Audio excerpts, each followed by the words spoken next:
I'm retro, let's get it.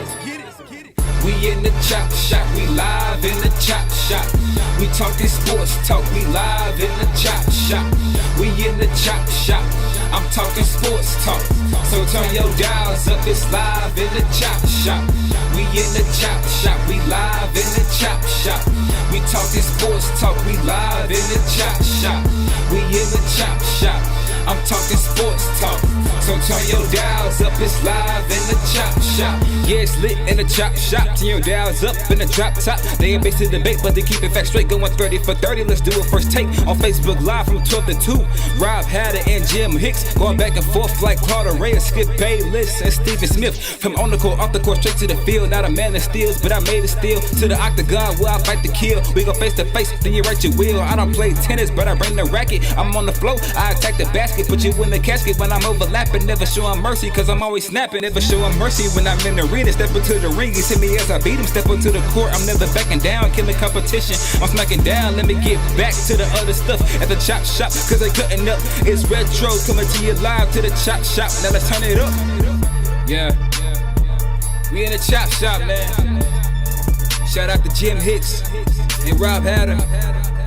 You can catch the chop shop live from 12 to 2 on Facebook Live. Let's get it. We in the chop shop, we live in the chop shop.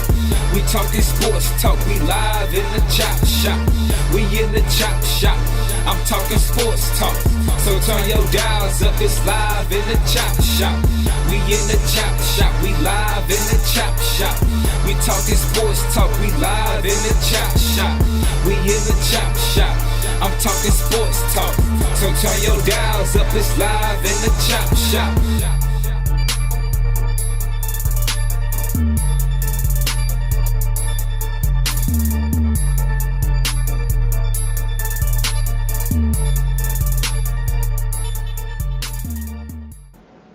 H-Town, what's up?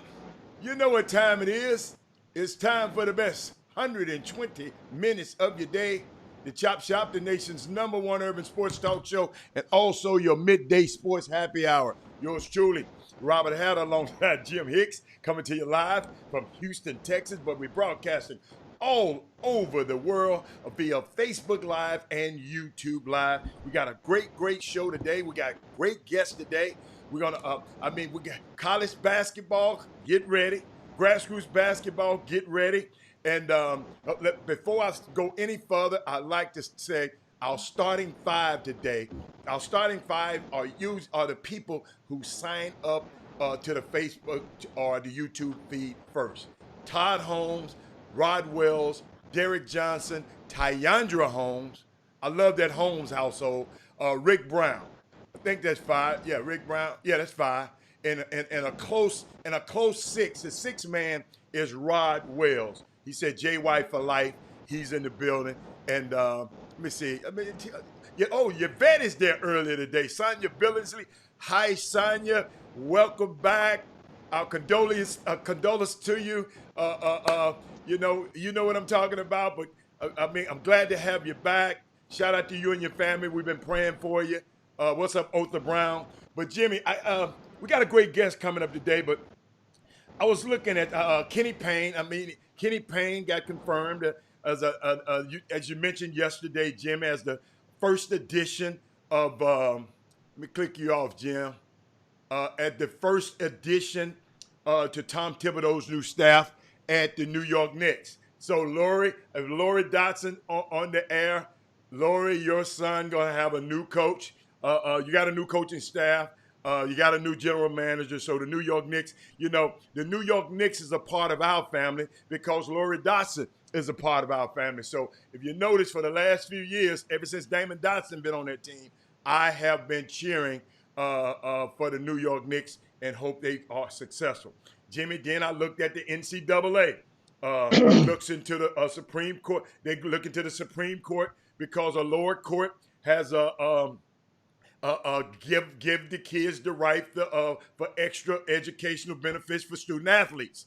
So that's a big thing that's going on. What else we got? What I want y'all to do, take time out. I watched this last night, and I was reading last night. Go to the Undefeated, everybody. And I want you to go and look up Harrison Barnes and his wife, Brittany Barnes.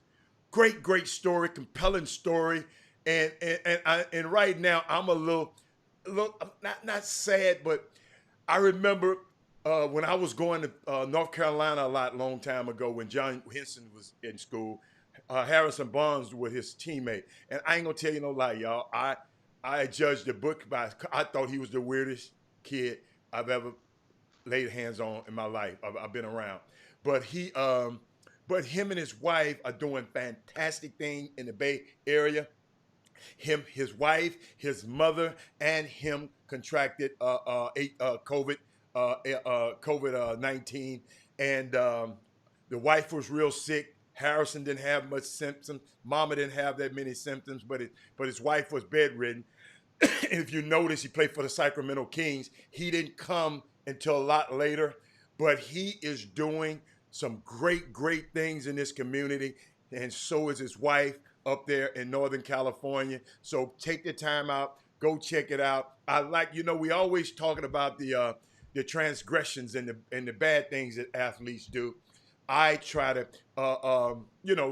hit on a positive thing that some of these guys that don't have media companies. You got to realize, anytime LeBron James do something, anytime Oprah do something, they have media companies that push out what they do. Everybody don't have media companies. So Harrison Barnes on Undefeated, go check it out. Thaddeus Moody, Melvin Dews, y'all go check it out. Jimmy, and guess what, Jimmy? Got another thing I want to share with y'all. Jimmy, let me tell you something, man. And I just wanted to share a story. And Jimmy, and maybe we'll share it later because we're going to prepare for the guests. But Jimmy, it's a story we got to share a little later. I'm going to text you about it. So I think you know about it a little bit. But I think it's a topic that we have to share because we're trying to help people out there. So what else you got before we bring on our fabulous guest? What else you got? Mm-hmm. Make a quick lap around on the NBA circuit, but of course it's becoming customary for me to update some of you guys on, especially and girls, on the latest in baseball. Astros back to their winning ways. So hey, we're back at home 6-4, and guess what? That magic number, they scored 6 runs. Excuse me. They won. Cheaters. Well, hell, keep that same energy with the Yankees and the Red Sox. That's all. Keep that same energy. I don't like with the Red them Sox. I like the Yankees, though. Yeah, keep that same energy with them. Yeah, and I'm quite sure if you hadn't seen the viral video of the picture of Garrett Cole this past weekend with his hand virtually appearing to stick to his hat, which understand. Jim, I can't believe you brought that up, Jim. Yeah. So you saying he had pine tar in his hat? Adam, that's so common in baseball that people don't even I got a question there. So why are you bringing it up if it's so common? Because it's illegal. It's against the rules. So hold up. It's illegally common. No. I say it's so common that people don't even consider it. A lot of the pictures because it's so wide. It's so Why widespread. can't they just check his hat? Years. Why can't they check his hat? No, Hal. You're not supposed to have any. I got a question. I said, why don't they just check his hat? Understand something. They made rules in place, and every rule is not enforced. They need to start. So why are you talking about it? Because they need to start enforcing it. You're not listening to what I just said. But you say it's been a long time rule. Because I remember Gaylord Perry used to do it. Everybody used to do it. Because y'all got caught. Jimmy, you brought it up because y'all got caught cheating with the garbage cans, man. Jimmy, but garbage cans is not, you said out of your own mouth, you said it's a rule that's not really enforced. But garbage cans and beating on the garbage cans and having those things are enforceable. So I'm just trying to figure out why you brought it up. That's all. So you're saying that's enforceable, but you're saying pine tar on the hats or cheating for pitchers cheating is not enforceable? That is enforceable. But why? I said, why didn't they check the hatch? You have no idea. You didn't say nothing about it. Why can't they say, come here, man. Come here, man. Let me check your hat. Understand something. Understand something. The video that circulated was not something that was in slow-mo. In slow motion. You have to, in the midst of the game, they simple. All the manager has to do is to go and call timeout or complain or make a complaint to the umpire. And the umpire can do it. However, your pitcher might have pine tar on his cap as well. So it's one of those things but Jimmy, everybody didn't have a garbage can as well. Y'all are the only one that had a garbage can. Adam, you think a garbage can is more valuable or more helpful than a camera in the outfield beaming in on the back for catching signals? You really believe that? I got a question. Let me help you out. The Astros had the camera too, Jimmy. They had the camera and the garbage can. They had both. Not like the Yankees. Jimmy, the camera, the one was telling them what. Jimmy, you remember they had a monitor in the clubhouse. Remember, not like the Yankees. Remember that. And guess what?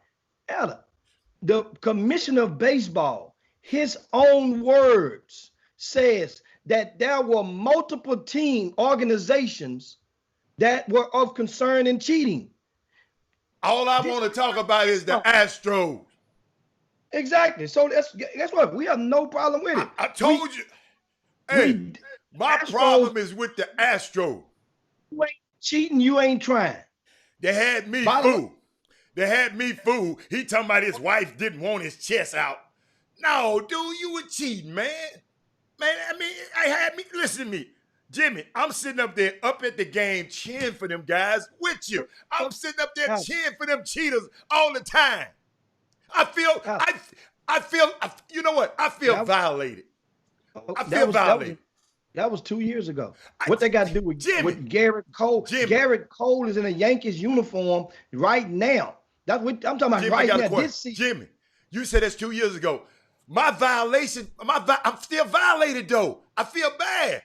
How you gonna tell me? So I'm supposed to forget about it? When somebody's violated, they will remember for a while. I'm sitting up there in the stands supporting these guys, and they some cheaters. I wouldn't have never went to see them cheaters, man. I wouldn't have never seen. If I knew they were cheating, I wouldn't have went. That's so. So if that's the case.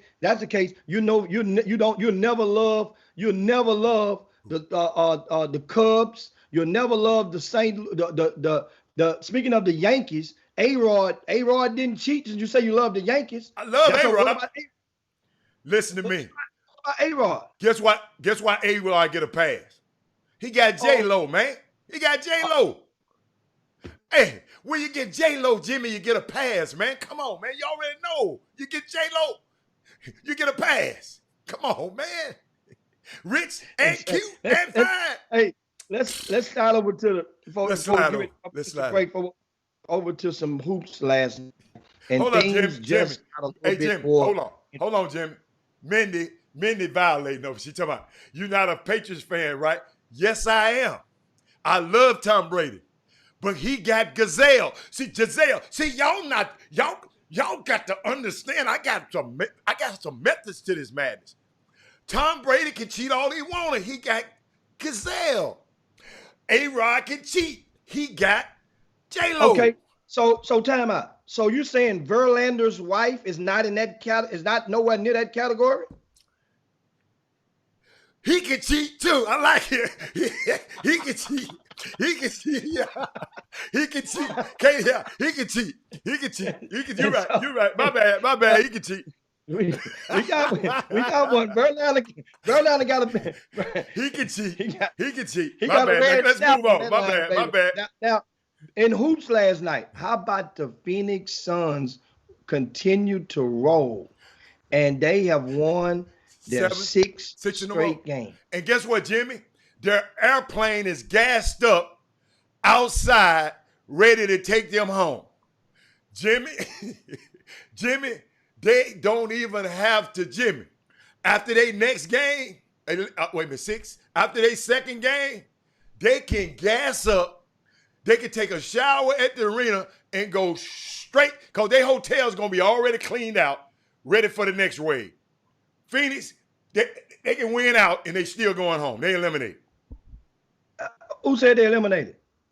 Look at it, Jimmy. They eliminated. Who said that? I said they eliminated. How do they have a chance to get in? Because they have 2 games left. They're half a game behind Portland right now. They're half game behind Portland. Who they got to play? They got to play Philadelphia, who's no Embiid, and Dallas. That's their only 2 games Dallas left. going to beat the brakes off of. Understand, they're half game back. This thing is getting intriguing right now. And speaking of Portland, they have Dallas and Brooklyn left. And guess what? The Brooklyn Nets, why are you thinking that they're a pushover? They've won 2 straight. Jim. They beat the Clippers the other night. Hey, this team, Brooklyn, a lot of these guys are playing for contracts next year. That's what a lot of these guys are playing for Brooklyn. Understand? This thing is getting really intriguing. I'm telling you now, Portland cannot slip. Portland, once again, they have 2 games left. They have, which they will play the Mavericks on today. They play at 5:30. And then they wrap up the regular season with Brooklyn. This is really, really going to be intriguing. I'm telling you, because Portland Jimmy, they're half a game behind Portland, but a 4 game behind Memphis. It don't matter. They ain't trying to catch Memphis. They're trying to catch Portland first right now. Portland guarantees them a play in that 9 spot. That's what they're fighting for. You got 3 teams playing for that. They're not worried about Memphis. Portland worried about Memphis, but Portland better worry about them. San Antonio. And the Rockets play today. The tip-off is in less than 1 hour. It's a rare 1 p.m. Central Time tip. If San Antonio wins today against the Rockets, they will be tied with Portland for that 9th Jimmy, spot. guess who's not going to watch that game today? Me, because guess what? My nephew ain't playing today. I don't want to watch him without. I don't want him to watch without the MVP playing. If the MVP ain't playing, I ain't watching. So that means that increases San Antonio's odds of winning. But at the same time, Eric Gordon and Westbrook is expected to come back today, and they will play limited minutes in this game. This is really intriguing because some games have much more value to one opponent than it does the other. So keep your eyes on that. What else happened last night in the NBA? Of course, we mentioned Toronto and Milwaukee. Greek Freak did not play last night. Toronto did what they were supposed to do with a Milwaukee Bucks less Greek Freak and won 114-106. Miami beat Indiana 114-92. Jimmy Butler returns to action to get that win. The Lakers, how about Kyle Kuzma hitting a dagger 3-pointer during the closing seconds to get the lift the Lakers past the Denver Nuggets 124-121. Hold on, but what did you hear what Kyle Kuzma said? No, what'd he say? He said, "Man, I can start for every team most teams in this league. I just come off the bench because I got 2 Hall of Famers in front of me." See, now you see why they was trying to trade his ass. And now you understand why they was trying to trade him. He on some other stuff. Think about this. Remember a year ago when the Lakers were going through this dismal playoff-less run last season, and people were saying similar things about those Lakers that were starting. Man, Josh Hart can be starting somewhere else. Man, look at Brandon Ingram, which I'm still buying some of the stock, but I'm worried about his will to win. I don't know if you actually can win with Brandon Ingram right now. Like he's just trying to play for that second contract and get close as he can, get them numbers right so they can get in that range. But Lonzo Ball, we mentioned him yesterday, and all these guys. Now look at them now. How many of those Lakers? Kyle Kuzma, I'm saying they're probably, of the playoff teams right now, Kyle Kuzma probably can start probably at 4 of them. I say 6. 6 of the playoff teams right now. So that's probably what he meant. He probably, he didn't mean he can't start for every team. Kyle, sit down somewhere. I ain't said what he meant. I'm telling you what he said. I don't know what the hell he meant. Kyle Kuzma ain't far from being a Harrison Barnes his damn self. That's a version of that. Man, I just gave a great Harrison Barnes still playing though, and he started. And he got a almost max deal. Kuz hadn't got no deal yet. So yes, Harrison Barnes set for life. The country, the recent last country that Harrison Barnes signed was what was it? 80 million, around 70 somewhere around there. It's a lot of money. Kuzma get in that range.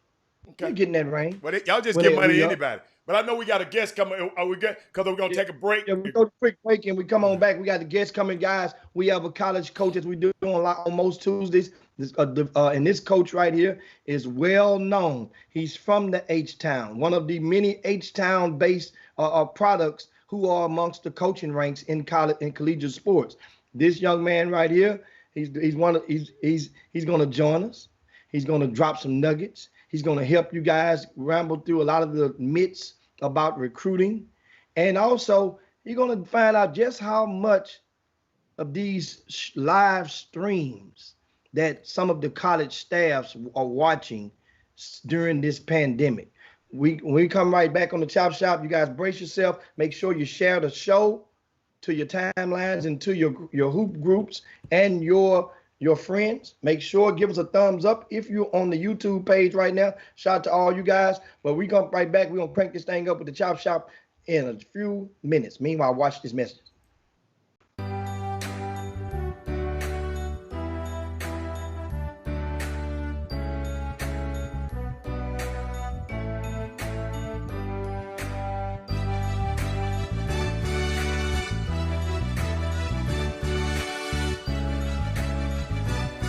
We know what they do say. Tell us what they don't say. They don't say. They don't say you can play sports and keep a 4.0 GPA. They don't say you can go after academic scholarships. They don't say you can get your plumbing or printing license at the age of 16. They don't say you can become a lifeguard, learn CPR, and save lives. They don't say you can become your own CEO at the age of 18. When you're on the go, Germatized hand sanitizer spray.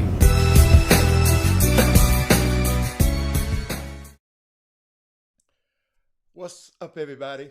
I hope you're enjoying this show, but take this time out to go over to YouTube, type in Chop Shop HTX in the search bar, and subscribe to our YouTube channel. Hit the notification bell, and so it can alert you every time we come on. Thank you so much from Jimmy and I, and from the Chop Shop, becoming a subscriber to our YouTube channel. Thank you so much. I'm out. Get hot! Screaming, stop the violence! Like when it's really gonna stop? More in the news got me feeling like deja vu. 3, 4, 5 more shot. Murder rate at an all-time high. KC is getting killed. The new way to die. It's a massacre. We slaughtering each other in the middle of the land. It's petty to be frivolous without a cause. No life insurance plan. Family setting up GoFundMe's to bury you, man. It's like we love to put your face on the shirt. Love to see our community hurt. Moms crying, aching with pain, holding the remains of her baby. It's a massacre. When the violence gonna stop? Calling all big homies, cousins, uncles, and dads. Smack that youngin' upside the head and take his Glock.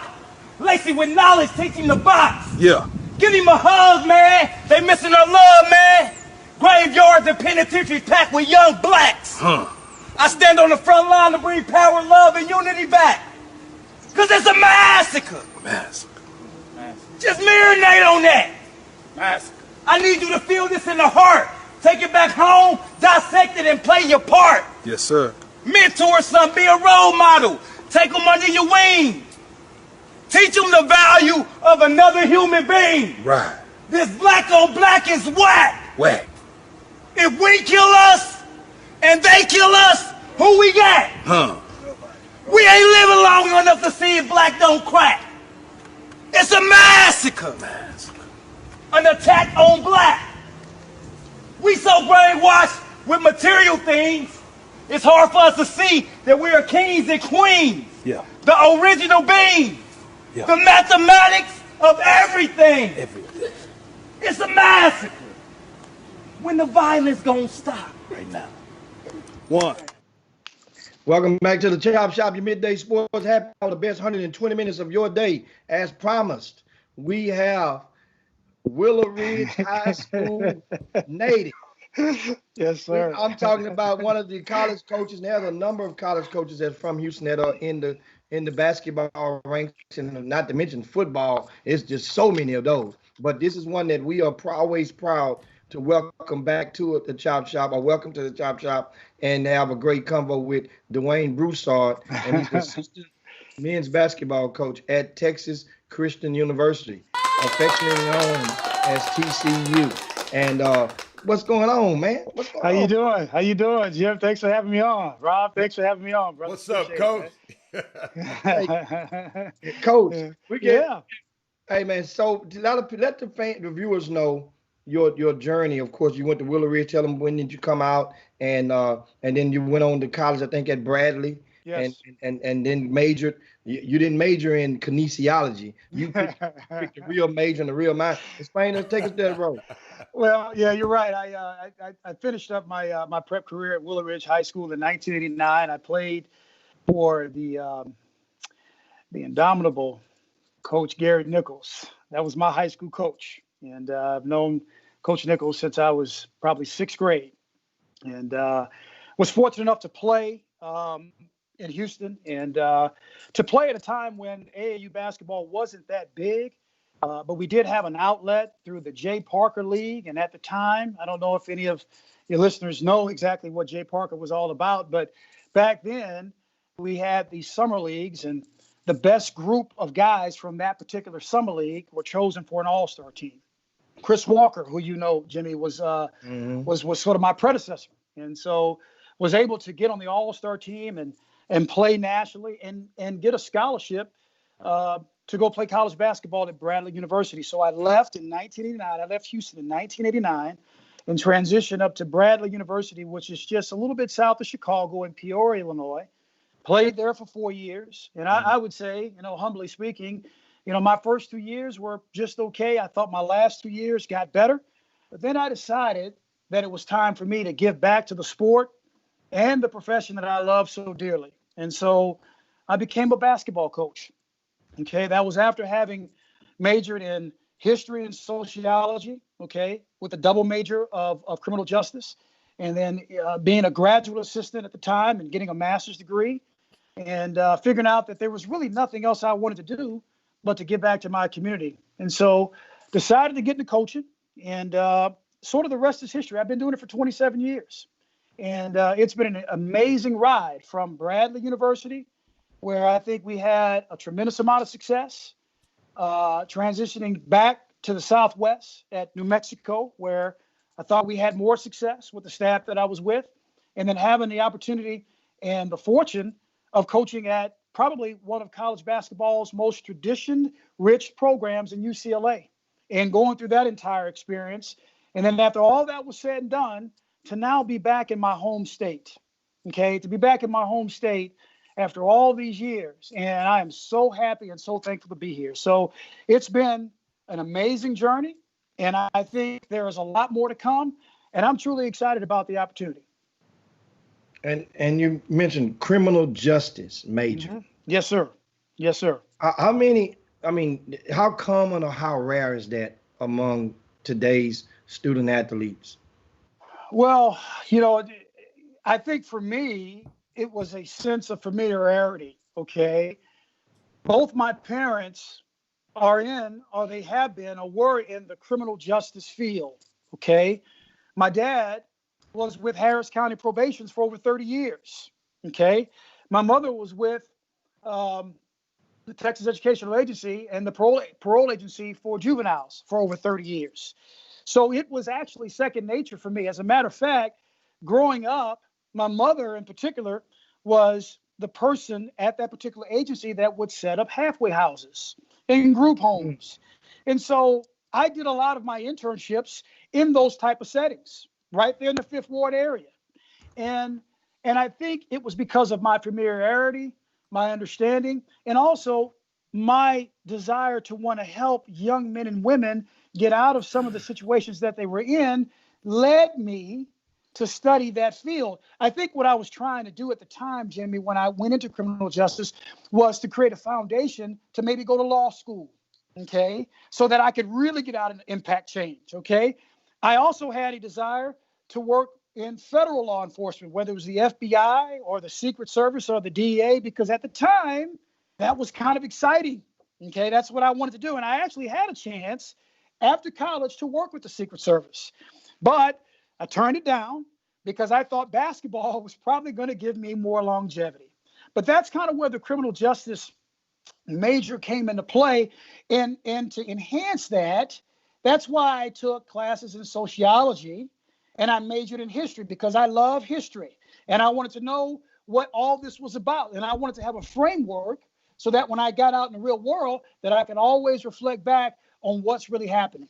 Okay. And I don't consider myself to be a social worker, but that's not what I am. But as you know, in college basketball, you run across unique situations and you run across people in families, and you need a little bit more knowledge on how to deal with those situations. Okay. And I developed over the years a really good relationship with police departments and community policing. Okay. Because the police in particular, you need to be allies. And so understanding their structure, understanding their policies, understanding their theories of how they work has tremendously helped me. And that's what I got from criminal justice. That's why I went into that field. But Coach, I'm glad you gave us that little history. But I think what Jimmy was trying to get, do other students follow? You've been around the country. Do other students follow those type of situations instead of kinesiology and all of that? Are you seeing a trend that your students now are seeking stuff like you did, that helped, that your mom and dad lit a fire up under you and you said, I'm not going here, I'm going here? Jimmy, I might be wrong, but I think that's what you was trying to get out of it. Right. And I think more students are probably trying to follow degree paths that might lead to other career paths. And I think criminal justice is one of those areas. Okay. We see that a lot, whether it's criminal justice, psychology, sociology, all those areas that in particular deal with people.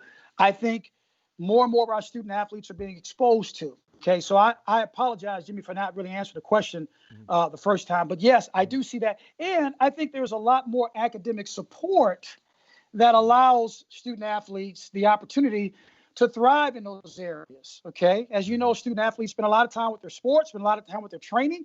And sometimes, some of the harder types of majors, if you will, may not give as much support. But I think over the years, we've seen a movement with academic support that is allowing both our men and women student athletes, in particular of color, to do quite well in those areas.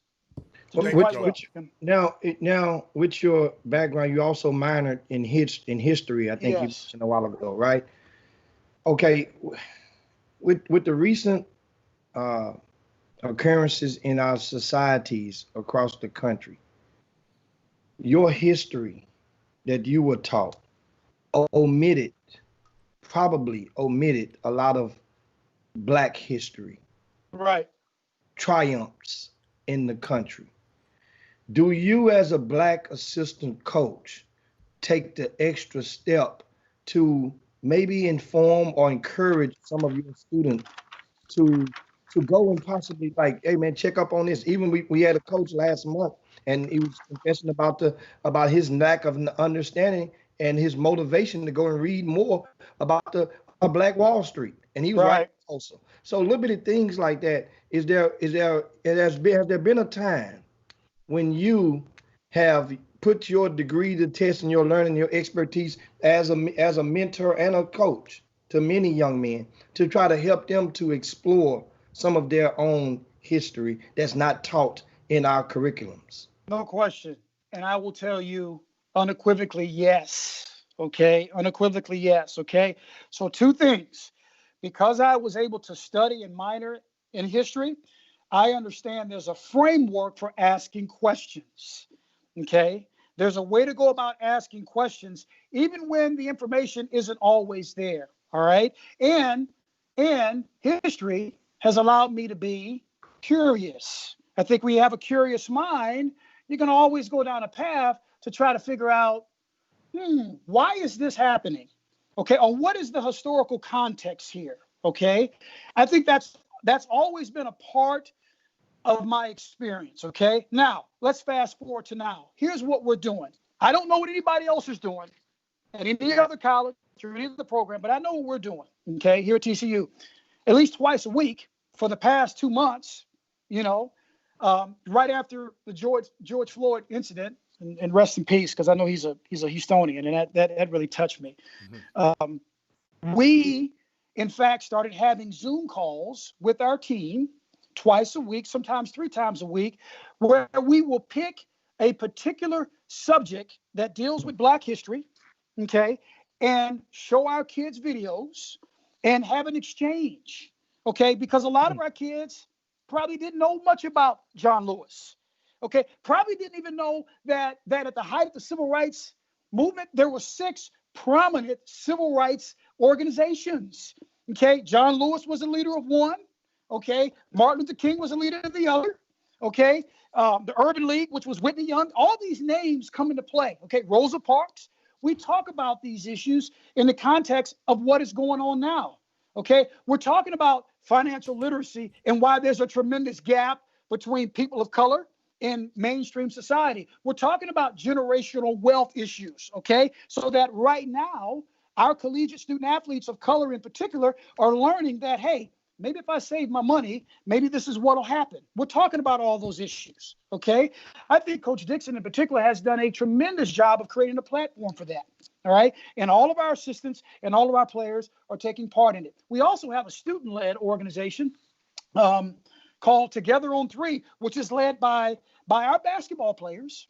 And what they're doing is every other week on a Wednesday, they're getting together and they're engaging other student athletes about issues that are sensitive to them, whether it's racial inequality, social justice, okay, police brutality, all those issues, okay, to give our kids a more well-rounded, spectrum-centered opinion or idea on what their world is shaping into, okay? So I feel very much a part of that process because of my background, all right? Because of my background in history, I've been able to shed light and provide tremendous amount of educational opportunities for our young men that otherwise they may not get in a regular class setting, okay? Not to mention, it's empowering to understand your history, because if you don't understand your history, you know this, and I don't mean to sound cliche-ish, you will be destined to repeat it. And a lot of times our history may not be the best because there's a lot of pain and suffering, okay? It's time to move on from that. We are very intelligent, we're very bright, and we're very motivated, and I think we can make change. So yeah, Jimmy, hopefully that answers your question. I mean, great answer. And we have a question from one of our viewers, and you guys feel free to queue up because Coach is only going to be with us to the top of the hour. Yeah. So make sure you had how many seconds we got? How many minutes we got for the break? We're just going to go through the break because we don't want to stop. We're going to go through the break because we want to keep Coach on as much as possible. Yeah, one of the questions is, and one of the viewers posed to you, Coach, is what is the common degree major that a lot of your basketball players, if you think on what is the most common now, because we mentioned kinesiology and earlier, but what is right now, times change, what are most players majoring in? Well, at TCU, I think it's probably 2 or 3 majors, and I need to probably research this more, but just from observation and working with our kids academically, speech communication, okay, marketing, marketing, okay, history, business, and criminal justice. That's what our young men here at TCU are involved in. Now that's basketball. I can't speak for football. I can't speak for women's basketball, but I know that's what we're doing here at TCU with our men's basketball program. And Coach, I'd like to share something with you. You got a young man on your team that's very near and dear to the hearts of the people here in Houston, And Yes. matter of fact, his dad A couple of young men on yeah, there. but Right. I don't know about the other one. You can talk about this other one. I'm talking about this kid's dad is an avid supporter of the Chop Shop, Herb Ledee. Yes. And I just found out that he said something earlier in the feed that you were his point guard. And Right. now, I mean, I'm connecting dots now. That's why I Mm-hmm. brought this up, Jimmy. You can talk about the other kid. I'm just talking about this particular kid here because I saw Herb Ledee mention that you were his point guard. Could you tell us that story? So Herb is my man. I've known Herb probably since the 5th grade.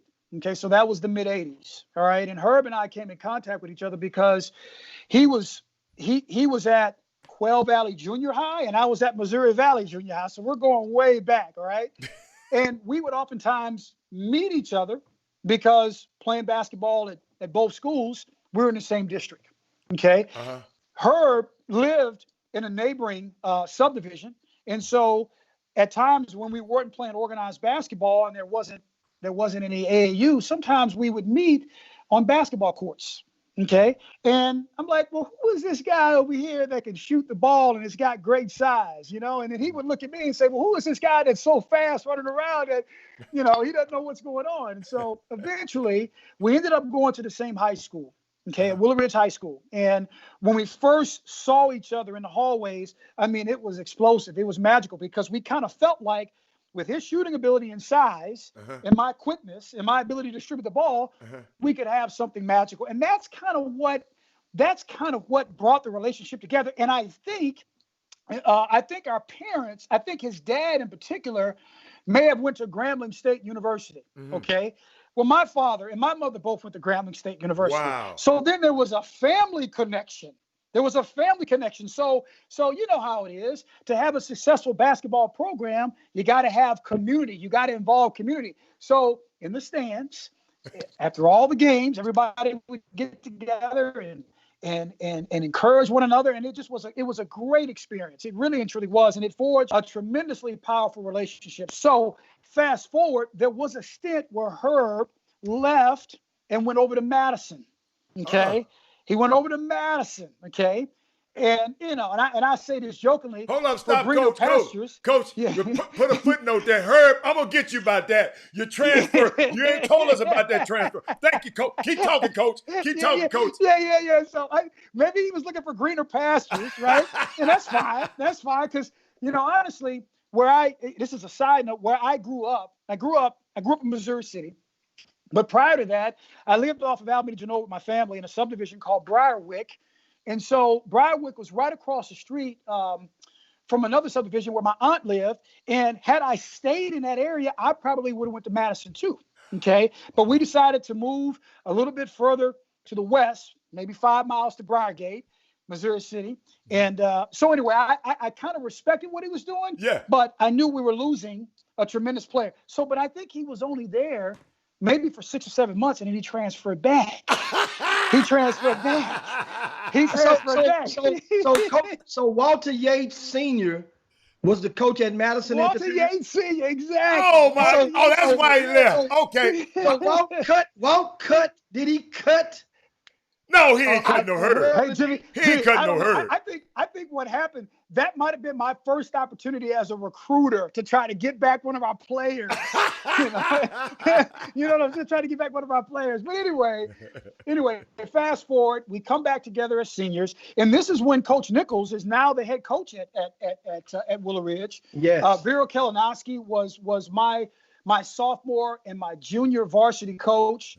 And then he went on, I think, to Dulles, and then I think he passed away a few years back. So rest in peace, Coach Cal. But we got together as seniors and we played.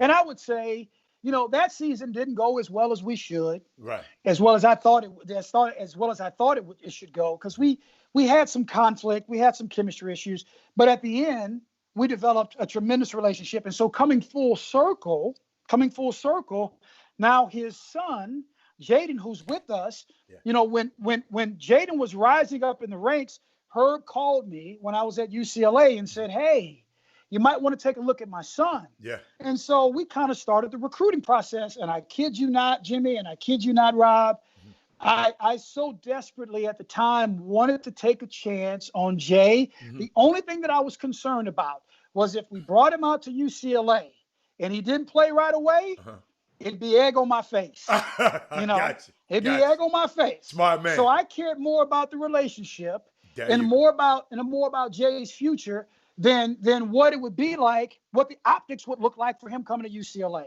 Okay. Good. But the Lord worked it out anyway. Yeah. Okay. I left UCLA, came here, and because we had that relationship intact, you know, when it was time for Jay to transfer from Ohio State, his dad and I talked, and it was the right place for him to be here with me. That's good. To be here with Jamie, to be here with Tony Benford and Ryan Miller. So that's kind of how it happened. Thank you. Yeah, thank you. So that's what it is. That's what it is. Wow. And now we got questions for you guys. Feel free to extend your questions. We only have about 10 more minutes or so left with Coach. He's riding, having a good fun. Coach, one thing about the Chop Shop, that clock's like it speeds twice as fast. Yeah, it goes fast, when you're on the Chop Shop. Somebody asked, have you ever considered becoming a head coach outside the Power 5 conference? Yes. Think about it all the time. Okay. Just because I think if I'm going to have a future as a head coach, statistically speaking and historically speaking, I'm probably going to have to start as a non-Power 5 head coach, but that's okay. I'm perfectly fine with that. The opportunity would be well received if that takes place. Absolutely. You know, hopefully in this region, because my family's here. You know, and I enjoy being here. I really and truly enjoy being here. But if not, then my wife and I, we'll just make the sacrifice and make it happen if I'm so fortunate. Coach, I got one for you. In this climate, yes, sir. in this pandemic climate, I want to get this out about are y'all watching streaming? Are y'all watching streaming tournaments that are being streamed on Baller TV or whatever platform? Are y'all watching those now? Yes, all the time. All the time. So, you know, Fridays, Saturdays, and Sunday mornings, I got my laptop. I know Coach Benford and Coach Miller, they have the same thing, and Coach Dixon. We're watching as much as we can. Now, we're fortunate this year. I mean, I shouldn't say fortunate, but I think our recruiting is a little bit more limited because we don't have as many scholarships. So we're able to focus more. Okay. We're able to focus more. So that makes it a little bit more manageable. Okay. Gotcha. But we are watching a ton of live streams. And I would say it's been pretty effective. What I like about it, honestly, is the replay. So if I miss something because there's a conflict with another game, I mean, you know how it is, Jimmy, when you go to a gym, you can watch 5 or 6 games at a time. Well, you can't do that live streaming on Baller TV or any other platform. Okay. You can't do it. So to watch the replays, to me, has been just as effective as watching it live. So it's been really good. And look, live recruiting or live evaluation, there is no replacement for that, right? Because what you miss is you kind of miss the physicality, you kind of miss the speed, you kind of miss how kids react to coaching, you kind of miss how kids react to other players. You can't really see a lot of that. So what I find myself doing is watching it over and over again, and also talking to people like Jim Hicks about the evaluative process. And I tell you what it's also done. It's also helped college coaches to perhaps strengthen the relationship with people like Jimmy Hicks because we have to depend on his evaluation. Okay. And so I think that's also a piece that has come out of this, but it's been fine, Rob. It really has. It really has, as an alternative, you know?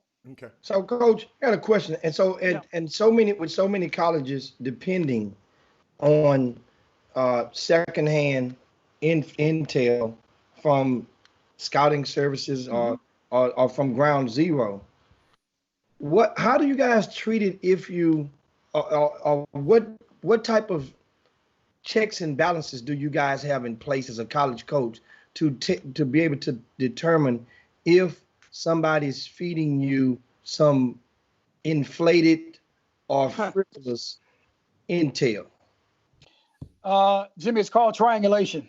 Triangulation. Okay. So if I got a prospect that I'm trying to get intel on, I'm probably going to talk to you. Probably going to talk to somebody else. Going to talk to somebody else. Talk to somebody else.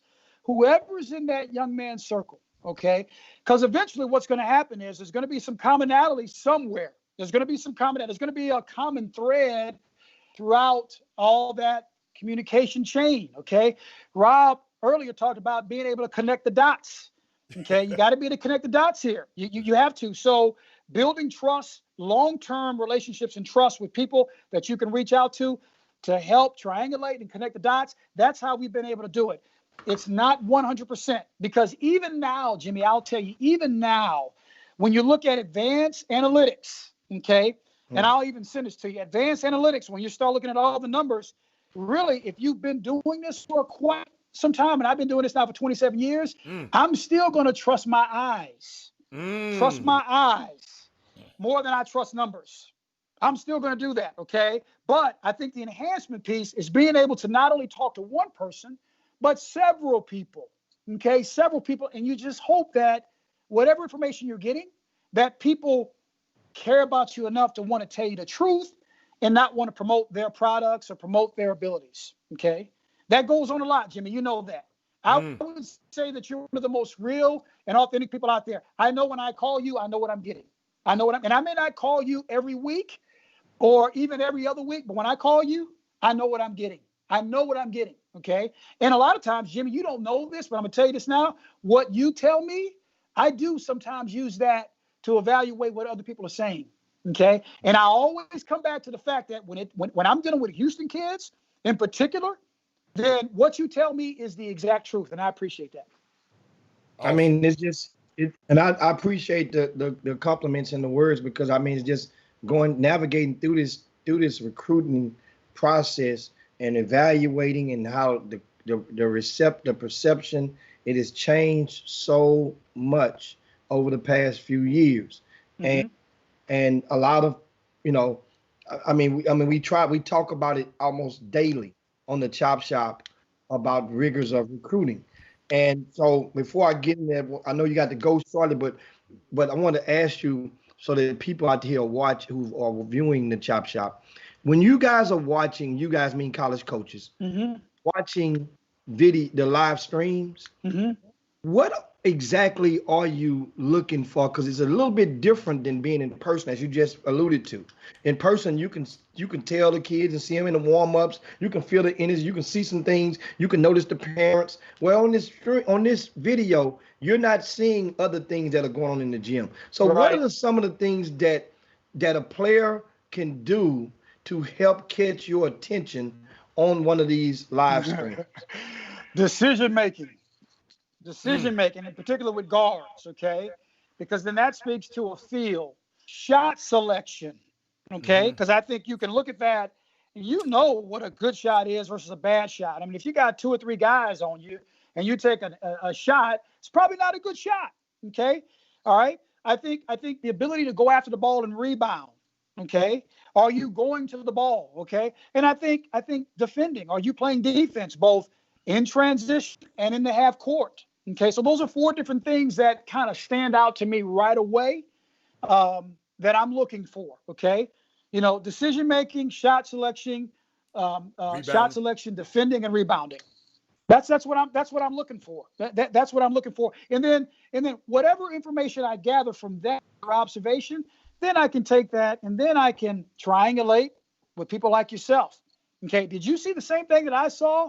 Is this kid really like this? I mean, he scored 25 points and shot 50% from 3. Is that an anomaly, or is this something that he's been doing? Okay, that's what I'm looking for. Okay, and then I'm also checking to see, and this is also hard to do, but if I have a roster, and I think that's also a part as this live stream evolves, as college coaches, we have to figure out how we can get rosters on these live streams. I mean, I know sometimes the AAU coach may send them out, or the platform provider may send them out, but that might be a good idea. Get a roster, get a roster. And I look at the roster and the size, like, okay, he's 6'2", but he looks like he's 5'8". I mean, what is his real height? Right. Okay, I'm trying to figure that out too. And that goes back to the source, because if the source or a source is telling you that the kid is 6'2", and then when you see him, he's 5'10", then that person, its credibility probably takes a hit from you guys as well, right? No question. And I'm probably, Jimmy, I don't have a lot of time to waste. And in particular, I think recruiting itself is so challenging. Yeah. But at this level, it's particularly challenging. So I don't have time to waste. Okay. Mm-hmm. So I need to get the information. I need to verify it and move on. Okay. So I, that's really what I'm all about. So those are the areas that I try to look at. And then again, I got to trust my eyes. Okay. It's 1 o'clock, Coach. We just want to let you know it's 1 o'clock. Okay, yep. Thank you. So now, how many more minutes you got, Coach? I probably got about 10. Okay. Now we got 10. We own it. So now, next question is from one of the viewers, and he says, this is from Robert Wisen. He say, ask Coach, can he comment on the football coach Gary Patterson incident with the football players last week at TCU? I'm just presenting the question if you can or you can't comment on that incident. Your thoughts? Yeah, I would just tell you that the situation is being handled. There are a lot of things that we have in place that are working to correct that situation. Okay. It's unfortunate because I think that incident was taken out of context, but I get it. I mean, we all get it, but we are working to make this environment here at TCU better for everybody. Okay. And that's how I would answer that because I think that's the best way to answer it. Can't get into the particulars, and I think even the issue's kind of been out of the news cycle for a couple of days. So we probably want to keep it there, but that's what's happening. We have many organizations on campus that are dealing with it, dealing with the issue of how to address microaggression, how to address unconscious bias, how to educate both our staff members, our faculty and our administration and our student athletes on what that's all about. So that's the way I would answer that question. Okay, and appreciate. And also another question from our YouTube feed. Mm-hmm. Dudes presents the question. He says, "How does Coach see Eddie Lampkin's role on the college level with TCU?" Well, I think we play. If you've watched TCU, we play a 4-round-1 motion offense that will have ball screen actions. Okay, there's going to be a tremendous amount of space for Eddie Lampkin in that paint to operate. Okay. I think Eddie also brings a ton of energy because he's vocal and a really good feel of how to play. All right. Eddie is going to have to work on some things physically, right? He's going to have to get up to speed with getting in shape at this level, but he certainly will do that. Okay. He's a tremendously hard worker. He's a joy to be around. Okay. And I think long-term future plans for Eddie Lampkin is very, very bright. Okay, that's exactly why he's in our program. And I think he's good for our young men because he's a tremendous teammate. So I think that's how, I think he's going to give us a different dimension. I really do. I think he's going to provide a different element of basketball that perhaps TCU fans haven't seen in a long time. And I feel strongly about that. Mm-hmm. Well said, Coach. We put two questions in one. We lump these two questions from two viewers on the Facebook feed into one. And first part of it is, which is kind of, I think you touched on it earlier. Does Coach want to be a head coach? And would you take a head coaching job? Which I know that, that's. He just said yes. Yeah, but they. No. Here's what I'll tell you about that, though. Okay, if I can, in a short period of time, there was a point in my career where, because of my skill set, and keep in mind, I've held just about every position on a basketball coaching staff that you can, other than being a head coach. Okay. Wow. There was also a point in my career where I took a little bit of a hiatus or a sabbatical. Okay. Because when I was at New Mexico, I was with two staffs. I was with Richie McKay, who left and went to Virginia and is now the head coach at Liberty and doing a fantastic job. And then I was with Steve Alford. But between that period, it was about an 18-month span where I was out of coaching. So what I did was I stayed at New Mexico. I went on campus. I started teaching a class because I have a graduate degree. Okay. I started teaching a class. I was teaching urban problem solving. That's what I was teaching, urban problem solving. Okay. Wow. And then from there, I was also in fundraising. I was also in enrollment management. So not only did I have experience in recruiting student athletes, but I was also recruiting men and women from around the state of New Mexico to come to the University of New Mexico. So I kind of learned what that process was all about. So why am I saying all this? Because there was a point where I thought I could take my athletic background and my educational background and be an athletic director. Okay, because I was very comfortable in that space. Very comfortable in that space. All right. However, because of the greater capacity to serve, okay, and my love for the game of basketball, I got pulled back in. You know, Steve offered me a position, which I'm so thankful for. Craig Neal at the time, who was the associate head coach, he and I developed a great relationship. I got pulled back in, and I got back in as a director of operations. Now, mind you, I got back in as a director of operations after having 15 years of recruiting experience. So it was humbling. But I learned so much more: fundraising, organization, travel, negotiating contracts, all that. I got a chance to get exposed to that. So again, I'm thinking I'm going to be an AD. All right. But here's the deal.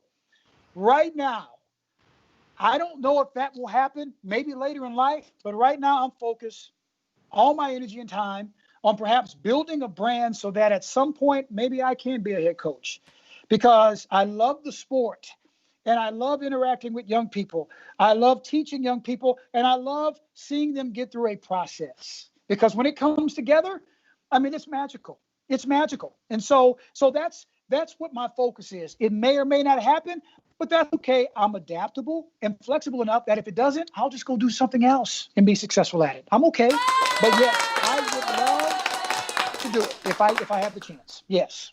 Coach, I got one quick question. I know you got to go. Yeah. Coach, I've been noticing on your left wrist is a purple armband. Yes. What's the reason for it? Okay, so every day at TCU, trying to get the Summit Ball events free, Hal. That's right. That's right.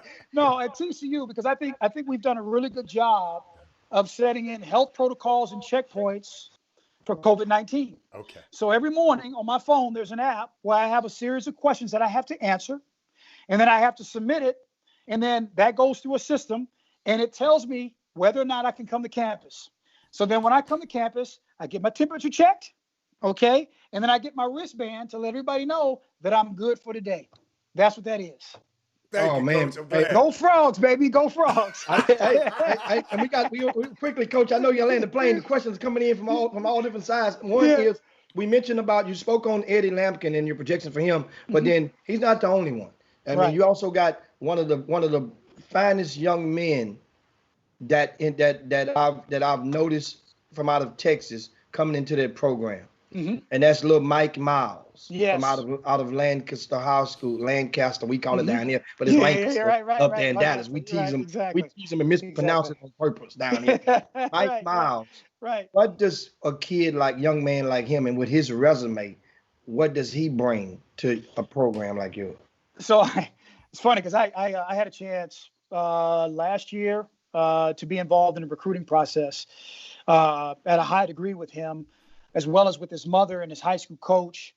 And I think one of the first things that I noticed about him, even 2 or 3 years ago, was that he has an ability to compete at a high level. Okay. I think he has a greater understanding of how to handle pressure. And I think if I'm going to go into a battle, if I'm going to go into a fight, then I want people like Mike Miles on our team, because he's not going to flinch. He's going to go right at you. Okay. And I think at the Big 12 level, as I project out, as we all project out, I think he's a champion. I think he's going to help this program get to a level where we probably haven't been just yet. I think we're headed in that direction, but I think he's one of the players that will allow us to get there. And I'm talking about in the upper echelon of the Big 12. Okay. He's got a tremendous amount of respect, okay, from his peers. And each day in practice, he's getting better and better and better. Yes, he's got to be more vocal, but he's learning how to do that. Okay. Yes, he's continuing to work on his jump shot, but he's learning how to do that. Okay. He's a tremendous teammate. And I think we've identified players that fit well with our culture. I think that's what TCU is. I think we just can't cast a wide net and just recruit anybody. We have to recruit the type of student athletes that fit in well with what we're trying to do. Okay. And I'll tell you the last thing, and I think not that this would ensure his success, but I think it's going to aid in it. He wants to be here. He's happy about being here.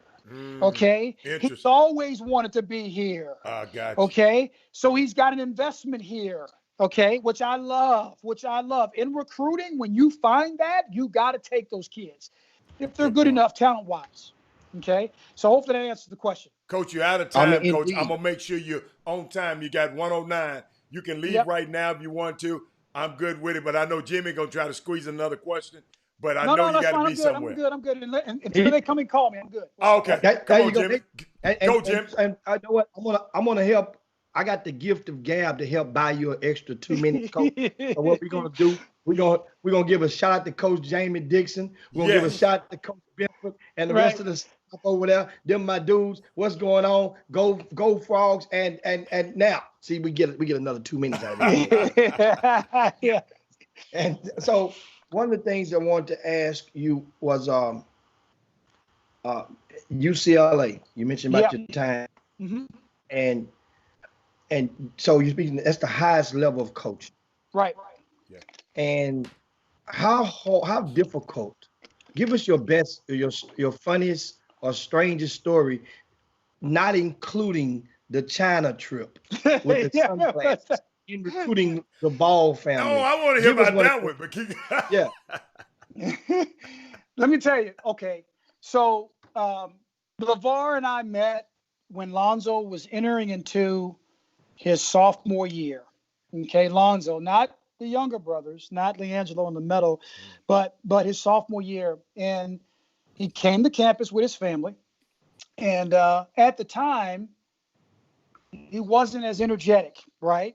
All right. He was just normal LeVar Ball, and he's my man, and I love him to death. He just was normal. Yeah. You know, he was a self-sufficient AAU guy, took nothing from no one, didn't have a shoe company or a shoe brand team, played in local Los Angeles-based tournaments, and really worked on raising his children to not only be great basketball players, but to be great people and highly educated, okay? LeVar is from South Central LA, and a fairly large family, okay? Mother and father still intact. Brothers are there. Phenomenal family, okay? So that was my first orientation to LeVar Ball. Had no idea who he was at the time, but knew his son was very, very good. His son had a tremendous feel for the game, had a high basketball acumen, okay, and really was developing to sort of, the next generation of LA legends, okay? And so it wasn't until Lonzo committed to us, I think it was the second semester of his sophomore year, that things began to really take off, okay? And I do think that Lonzo signing on with UCLA and that brand obviously helped the Ball brothers brand, obviously. But I can tell you this, that I think both sides benefited greatly from that union. And we were very, very pleased and happy to have him part of our program. And if you're talking about a particular story that I can draw some recollection on, is once Lonzo signed, I was headed out to Chino probably every other week, because I would go and talk with LeVar in the morning at 7 a.m. I had to get out to Chino and beat the traffic. So I would leave my house at 5 to get out to Chino at 7. And LeVar would cook me pancakes, strawberries, and eggs. And really? We would sit and we would talk. We would just talk. No one knows this, so we would just talk. And he would tell me everything about the family, what his expectations were, for coaching his kid, what his vision was, all that, okay? All right, so come full circle. His son is now on our campus. And we are having, this is Lonzo, we're having an all-student athlete picnic, okay, on the campus of UCLA, right by the Olympic-sized pool. UCLA's campus is very beautiful. So that's where we were, okay? And as a matter of fact, the park that we were at on campus was overlooking Bel Air, because that's where, UCLA is in the middle of Brentwood, Bel Air, and Beverly Hills. I mean, so sit on the hill. Yeah. So sitting on the hill. So So this was an all athletes picnic, and we have all of our administrators and our chancellor there. Okay. So I come a little bit late because I was doing some work in the office, and I noticed that they're taking pictures. Each team has an opportunity to take a photograph with the AD. At the time was Dan Guerrero. Okay. And I'm going to get to it real quick here. I'm looking at our student athletes, and they're taking pictures. Okay. And they're messing around. They're making jokes. They're laughing at each other. They're not really taking it seriously. Okay. And I'm infuriated. Okay. So here's the deal. I get the picture and I'm looking at it, and I notice on the right side of the picture, there is Dan Guerrero. And then we have 3 rows. Okay. Shortest to tallest. And I notice in the back row, we're missing 2 people. We're missing 2 people, Jimmy. We're missing 2 people, Rob. And I'm like, what the heck is going on here? So then I look really closely at the picture, and I noticed that Lonzo and Ike Anabugu, who was another freshman who was a really good player, they're on the floor, they're on the ground, laughing and joking and kidding, and they're right next to our AD. I'm like, what in the world? So I get a copy of the photograph. Okay. And the very next day, I'm looking at it. I called Lonzo. I said, Lonzo, you better get your bleeply bleep over here as quickly as possible. I want to talk to you. Right. Okay. So Lonzo comes into my office, and I say, hey, man, look at this picture. What do you see? And he's looking at it, and he's like, I don't see anything. I said, exactly, because your bleeply bleep is not in there.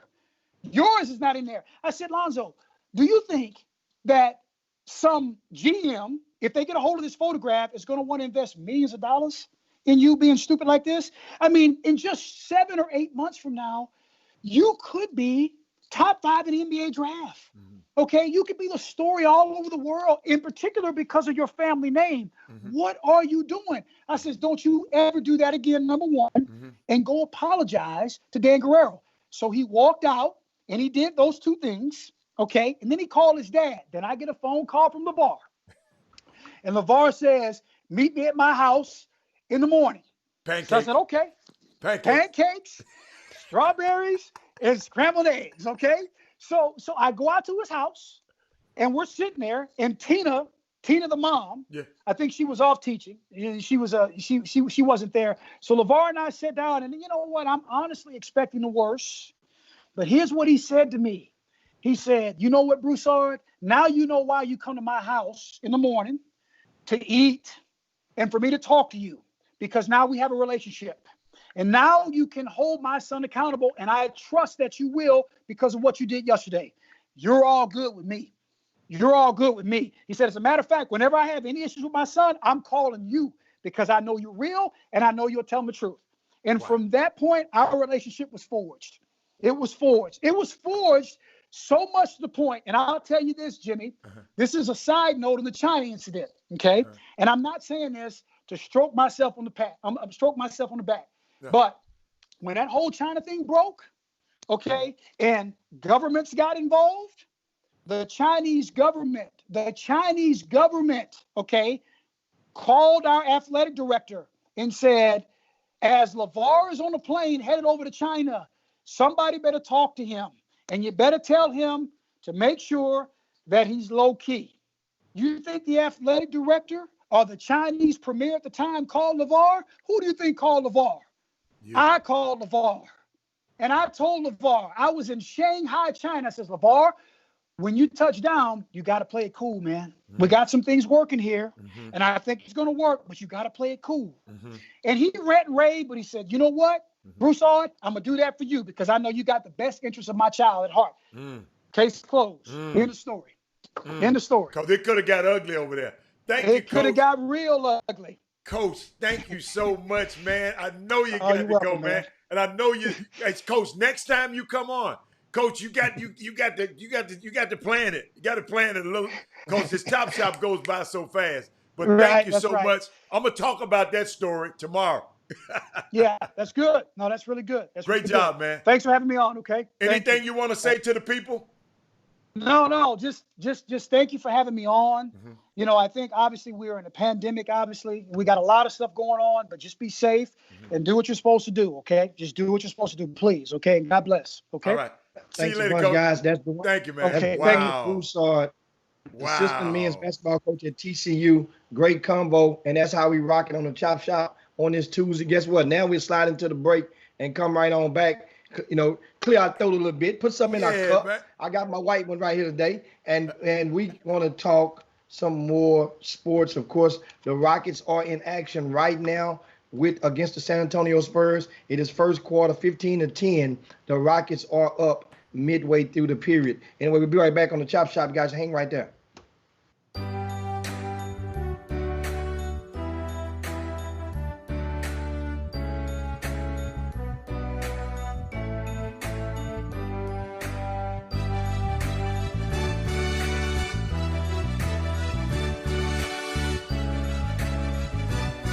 We know what they do say.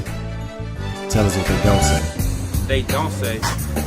They don't say you can play sports and keep a 4.0 GPA.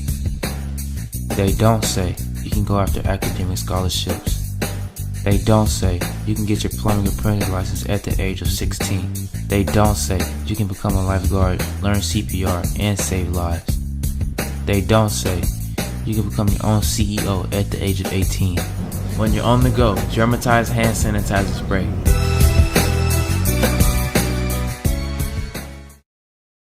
What today is? Well, you don't know what today is. What? Today is Taco Tuesday. Yes, sir. Taco Tuesday. What kind of tacos you having today, bro? Shit, I don't know, man. It's slim pickings around here, though. But I got to find something. Yes, sir. Stay. You got beast. Nobody can play with you. Nobody can mess with you because you strong. You got this. You strong. You got the butt. Come on, kill him. Go. You got this. You strong. Hey, go, brother. You strong. Go, brother. You strong. You got beast. Nobody can play with you. Nobody can mess with you because you strong. You got this. You strong. You got the butt. Come on, kill him. Go. You got this. You strong. Hey, go, brother. You strong. Go, brother. You strong. Get started, guys. I want to continue to demand justice for Breonna Taylor and also continue to inspire guys in the community to get out and vote. I also want to take a look at the term. Last year, this time, I really was getting on Jay-Z. Right. Remember when he had his press conference? Yeah. Rock Nation? With where he said kneeling is over. Oh, so now you agree with Jay-Z? Well, kneeling is done? He said, yes. To answer your question, I'm saying now what he said then, except he said it then because he was being a prostitute. He was prostituting himself because he was trying to get a seat at the table of the NFL. Right. And the NFL was trying to get him to lure these black folks back to the NFL to perform in a game. Right. So he was saying kneeling is over so he gets to the table. Right. I'm saying kneeling is over because it's been totally co-opted by corporate America. Right. That it really has almost got to the point where it's meaningless. Right. Welcome back to the best 120 minutes of your day.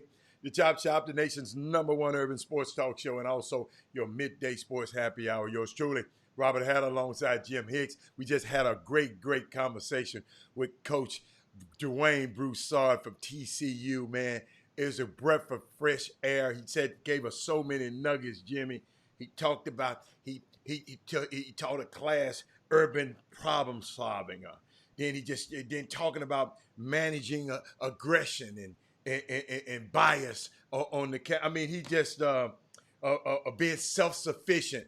He had a lot of key words out there, Jimmy. And I would advise everybody to. That was a good one to go back and make sure you share and watch again. I think that was one of the greatest, the best coaches interviews that I've had. And I didn't know much about him. I heard his name a lot, but I never. This is the first time I've ever really met him. And but a breath of fresh air in the coaching ranks, Jimmy. So what else you got, man, for today? Well, I mean, as you know, we get in and go in the mailbag, and I got I got some first question, and let's cue up the mailbag. And guys, if you have questions that you want or topics that you would like to be addressed on the Chop Shop, just simply send us an email. chopshophtx@gmail.com. chopshophtx@gmail.com. And feel free to send those to us. And if you want to remain anonymous, then just add that into the body of the email. And we simply will not say your name if you don't wish for it to be published. But then because there's so many things out there that I know you guys want to would like to be discussed, and don't let some of these topics turn into day-old donuts. So I have one that was on via social media, and this one is I'm queuing it up for you guys right now. And this is about event operators and facility owners for a lot of the youth basketball events. And he says, this is from a female. If you're a tournament director, it's your responsibility to enforce COVID-19 rules. All right. And a lot of people just keep selling more and more wristbands, squeezing more and more people in, and lots of people aren't wearing a mask. And this particular incident, she says the director of the event says there's nothing he can do about it. And I want to chime in on this and understand something. People, when you participate or patronize these events, you are the customer. You are a valuable customer. So you have to, you have the right. If you go to a restaurant and they mess up your meal, you have the right to go and discuss and meet with the event operator and ask them why this is insane. And also you have the right to not go and enter. But at the same time, a lot of people, I noticed this past weekend, I was at an event. And this was the first event that there was no mass consistent degree of the COVID-19 protocols, meaning that, like we saw Rick Nelson has his exquisite elite cleaning company, and they would wipe out the whole court, make everybody leave out between games. This past weekend over at the new facility at Katy, that was not the case. People were playing and kids were laying on the floor. Everybody was just writing it, and I'm watching it. And guess what? While a lot of people don't care, there are a lot of people who do care. And it's kind of hard. It's easy to say to those people, well, if you don't care, then just leave. Well, they paid their hard-earned money, $15 to go into these events. And if you're going to be in there reckless, then just do the people a favor and just give them their space. You can be huddled up whoever you want to be huddled up with. Just give respect. This is when the old-fashioned respect, it should come back into play.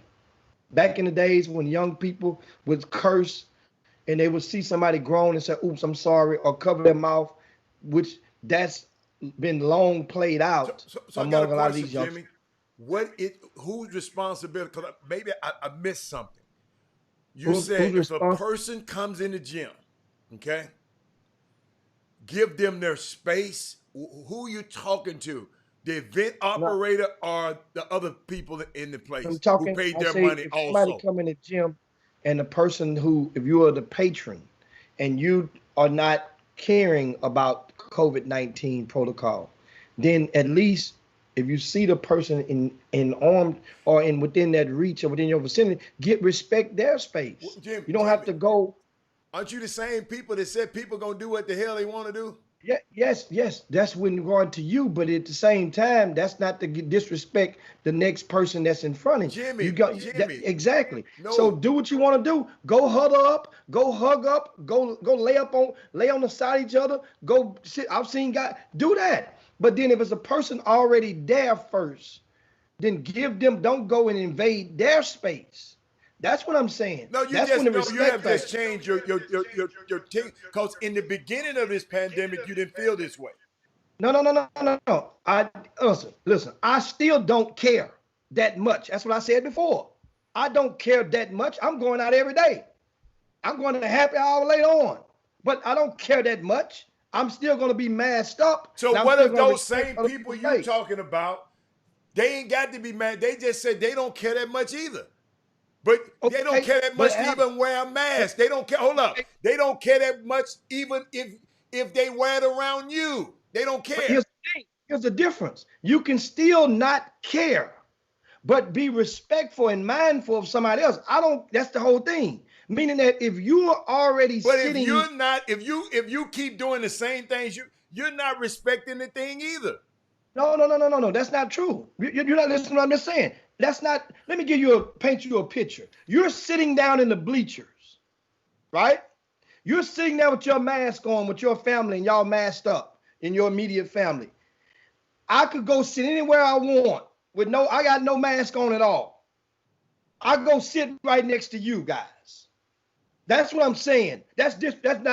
You cannot care, but then don't put yourself where it's a direct disrespect of a person. They were already there. That's what I'm saying. That's what's being done now. And people ain't saying excuse me. Or I'm sorry. It's like, deal with it. That's the thing. Now that's problems. Man, that's problem. No, I'm just not understanding. It's no little and no bigger sin. If you're disrespecting if you're disrespecting the protocol at all, because guess what? If you're still doing the same things you're gonna do and whatever you want to do anyway, you still disrespect. It's no little or bigger sin. It's not your sin is less than that other person's sin. Just because, and guess what? And that same person has the person you talking about he offending, that family still has a right. If they don't want to be around that dude, get your butt up and move away from him. That's what I would do. So I just don't understand why one sin is bigger than the other. One thing is bad enough. If you're not following proper protocol in this thing, then whoever it happens to, who does it, then you does it. That's just to me. It ain't well, I do it this way, so I'm great. No. The person at the door should have. I don't know how many people was in this place. The person at the door should have mandated these people have masks, and that would have stopped all of it. And they do. At this facility, they did. You had to have a mask to walk in, and you had to get your temperature checked to go in. They did that. That was part of the facility, and you had to sign a waiver upon coming in. That was the facility protecting themselves. That was at the front door. But the removal of it, that's like going into a restaurant or going in. People, you have to have that mask coming on. So a lot of people are approaching it and understanding like it's just one of those ploys. Have the mask just to come in. Take it off when you get in, unless you're in HEB, of course, and you got to have your mask on the full time you're shopping in that grocery store, as I found out last night. But that's, it's just one of those things now. But think about that. You just say you found out last night. And this stuff been going on for 6 months. No. I haven't been to HEB. But you ain't been to HEB. But guess what? What if that's that person's first time at that tournament or at a tournament? No. This was these people's first time giving a tournament. The Houston Defenders didn't give a tournament. No. I'm talking about the person, the culprit that you're talking about. What if this the first time he ever been to a tournament? I doubt it. Because in the comment, the ladies mentions this is the most packed that I've ever seen this facility. So that means that can't be your first time at an event if you're saying that this place is more packed than I've ever seen. The culprit, Jimmy, the person who did it, the person just like you didn't realize that in HEB you got to have it on all the time. What if this guy walked in? He just didn't realize he had to have it on all the time. Just what if? And if he was told like you were told to put it back on and he didn't, then he's in violation. And that's all. Because let me tell you something. If somebody come around me, I'm just going to move. Because maybe they didn't. I took what you said to heart. You said, I'm going to do what the hell I want to do. I don't care what nobody say. I'm going to go to happy hour. I'm going to go to a restaurant. That's you. But guess what? If I see people like you, I don't come around. But you don't know what I'm thinking. I don't have it plastered on my forehead or wearing a T-shirt that's saying, "Hey," that's different. No. If I see a person come up to me without a mask on and coming close to me, but I'm wearing my mask. That's the thing. So you're not talking about you. No. Forget you. I'm talking about the people at the place. You said somebody came over there and sat around some people. This lady sent you a thing. Well, then if he didn't move and you didn't say, and somebody didn't tell him, then I'm not gonna be around that guy. That's all. I mean, you talking about you can sit in another section. Maybe that guy feel like you. I can sit where the hell I want to sit in here. I do what I want to do. Well, allow me to remind you that the city of Houston has imposed an ordinance to whereas if you don't have your mask on in public, it's a $250 fine, which was just imposed last week. So that means wherever you are in public, as long as you're not eating or drinking, you are subject to a $250 fine if a police officer decides to cite you for that. That's different. That means now you're in violating of an ordinance. Jimmy, you just said you violated in HEB last night because you didn't realize it. No. You knew about the ordinance? Heller, no, I did not say that. Didn't you just say you out last night? I have my mask on everywhere I go. So how you find out? I got 6 masks. I use one for almost every day of the week. I got a question. How did you find out you had to have a mask on then? Maybe I should ask. Because I'm looking around and everybody that's in there, and in the past, you would go inside and people would not have, they would have a mask on to come in. And you look at everybody in there has their mask on. And then I became consciously aware, that's way back in the back, everybody has their mask on. So then I became consciously aware of what I had read in the paper a couple of weeks back, that HEB made it mandatory to have it on in the store because a lot of people were getting pushback. So that's when I realized I became consciously aware that that's how they rock in there. It wasn't like that. It ain't like that in every grocery store. Every grocery store people have on masks, but then some people that might be way by themselves, they might put it over one ear and let it dangle off one ear. And then I said, oh, okay, that's how they rocking in HEB. You know, and that was the thing. But those are some of the topics. And what are you guys saying? What about this topic you texted me this morning? I saw that topic last night about what Carlos Hurst said about basketball. Oh, Carlos Hurst, he says on social media, Carlos Hurst was a star basketball player, McDonald's All-American from Houston. He went to Elsik High School and before signing with Louisville. So he mentions on social media, he says, when I was coming up, I played for one of the best independently owned organizations called the Saluki Jazz. My coach, Ronald Lewis and Wayne Johnson, spent their last dollar on us continuously every summer. When the opportunity came for some of us to move on to shoe deal organizations, they opened the door and encouraged us with open arms to go pursue our dreams. And we still rocked with them if our AAU team wasn't playing that particular weekend.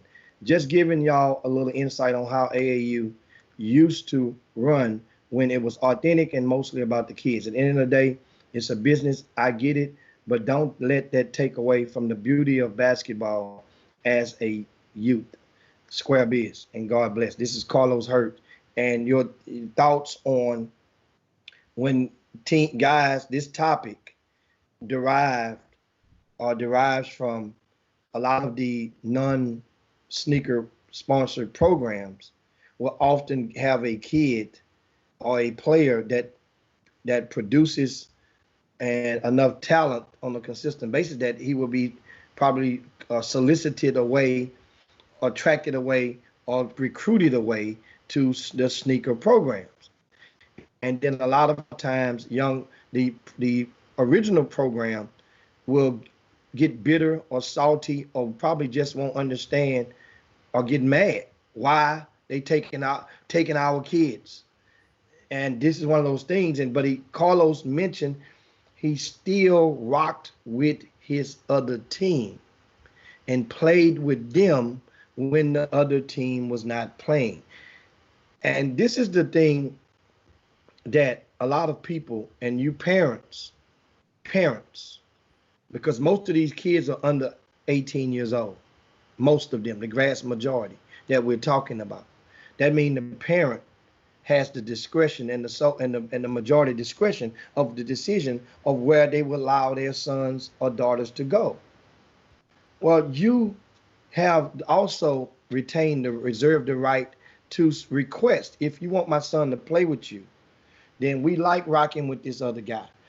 We're going to play with him if you guys aren't playing. Is that a problem? That's a question that you can ask. And you should ask if you're a parent. Is that a problem? And if that's a problem, then you would know that before you make your decision to go with that program. Because there are people out there that feel once you put their uniform on, they don't want you to go play with nobody else. There are some sneaker teams out. Yeah. I've been seeing that a lot. I mean, and I should talk to the coaches because you and I, we ain't in AU summer basketball. We don't have a team anymore. I just I felt some type of way. I never forget. I felt when Rasheed Suleiman was on our franchise all-star team, and he went to Houston Hoops. And I'm gonna tell you, parents, I did not realize how important. I didn't realize the advantages of the EYBL did. I think that was the inaugural year, the EYBL that year. And Rasheed Suleiman left our team, and I was wondering why, because it was nothing that team could do. I can buy him just as many tennis shoes as the Houston Hoops can afford to give him. I could do everything, but I didn't realize I didn't have the EYBL for him.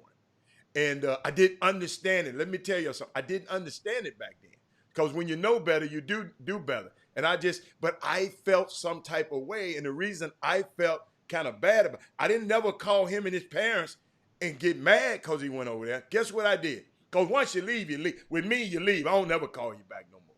So what happened was I just didn't understand the move. I didn't get a call. I didn't get no call. But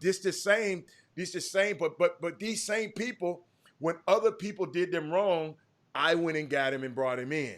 So so it's just something like that. But it was a great choice for him. Listen to me. It was a great choice for him. And guess what? When I found out how important the EYBL was, yes, man, you should have been gone. But I didn't know. But I don't know if y'all have that advantage. I did not know the lure of the EYBL. That was their inaugural year. But what's so unique, and what I'm sitting back here thinking, I'm looking at Doug, and Doug and Jimmy, I got a question for you because I got your website up over here. I got Doug Jones on the feed. Then he mentioned exquisite Rick's deal. I got R. It just make me think, and I'm looking at it on your site, I know it's got Doug's name on it, but is this an event that you and Rick is a part of also? Since I see, is it an event that you and Rick? Absolutely. Okay. I put the event together and gave it to Doug. I built the motor and gave it to Doug so he'd be able to drive an event. No. That way he can have in his event. But the event was not done to compete with nothing. It was done for Doug. It was something small, only 2 courts. Who competing? First of all, who competing? Is another tournament this weekend? No, I'm just saying, but understand. No, there's an event, and the biggest event of the summer right now is going to be held in Dallas this weekend. That's both events. So you know this event was not put together in order to make people have to choose. It was put together for those who had already made a decision that they wasn't traveling to Dallas. No, but Jimmy, I got you. You got to understand, you done taught me to connect dots. I'm sitting here, I'm looking at your website. It's over here. I know Doug's worked with you. Then I'm looking at Jug mentioning Rick. If Doug never mentioned Rick, and then something just popped in my head. Wait a minute. All these guys are part of this event. Because I mean, you got to realize this Doug's first event that I've known. So look at it. Yeah. So think about who does that. What boss in this state has created an event for one of their employees? Think about that. Most bosses gonna keep that bread himself. I just created an event for Doug Jones to eat. That's what you call lighting that candle. That's lighting the candle. Okay. As I keep telling people, just keep paying attention. Okay. To the people who's trying to stick their hands all the way through the bottom of your pockets versus those who are just trying to provide platforms and opportunities in good faith. If you paying attention, you see it. If you don't want to see it, guess what? You ain't gonna never acknowledge that you seen it. Well, I was paying attention because I just sit there and kept seeing. See, y'all got to remember. I don't know if y'all noticed it. Did y'all notice? I noticed the coach's wristband on his wrist. That's why I said something to him about it. I'm gonna look when y'all. I know sometimes y'all think I don't look. I watch every comment. Like Tim Littlefield. Thank you, Tim Littlefield. Alan Branch is another guy that allows the people around him reach. And this is a guy that helped. Thank you, Tim. I didn't know you was on the air.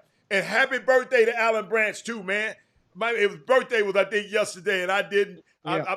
I texted him, but happy birthday to Alan Branch, man. And that's and Gary Carter said my boss, Bobby Benjamin, allow him. See, guess what?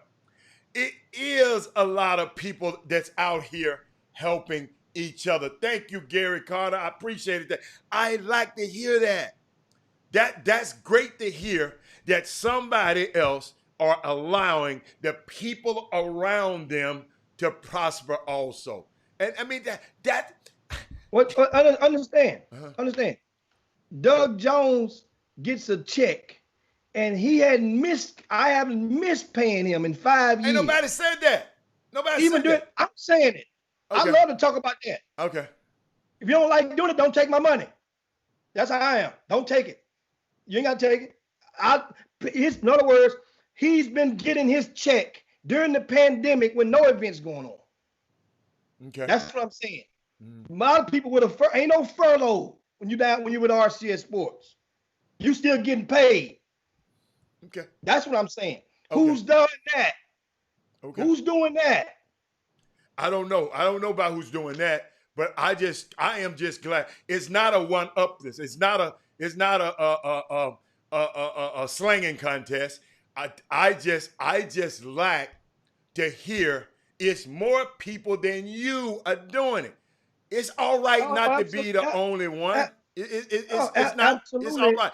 Guess what? Our community is going to be better when it's more people doing that. It shouldn't just be, I'm doing it and nobody else is doing it. No. As a community, thank y'all for helping me understand that because I've been talking about this for years. And the reason I talk about it for years is I'll never forget, and I tell you this story with the franchise All-Stars, Jeffrey Day. The franchise All-Stars, I didn't want to sponsor a team. I had a lot of things to do with my money. But guess what? 2 gentlemen came and sit down and had a meeting with me. Alan Branch and Terrell Henderson. And they said, look, man, we got this plan. They had a PowerPoint. This is what I'm trying to explain to people. They had a PowerPoint explaining what's a void in this market, another team that you don't have to go and kiss the ring all the time from Houston Hoops. And guess what? 2 brothers came to me with that. So guess what I did? I said, look, I like your plan. Get your team together. Find out where you want to go. Send me the flight. Send me where you want to be, the times, and I have everything taken care of for you. Guess what? It's some young men benefited by being in that program and went to college and now playing overseas over here that we don't know might not have an opportunity. So guess what?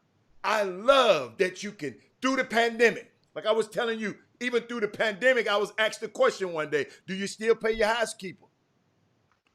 Or you tell her not to come during the pandemic and pay her anyway? I asked that question. I never forget it on this show.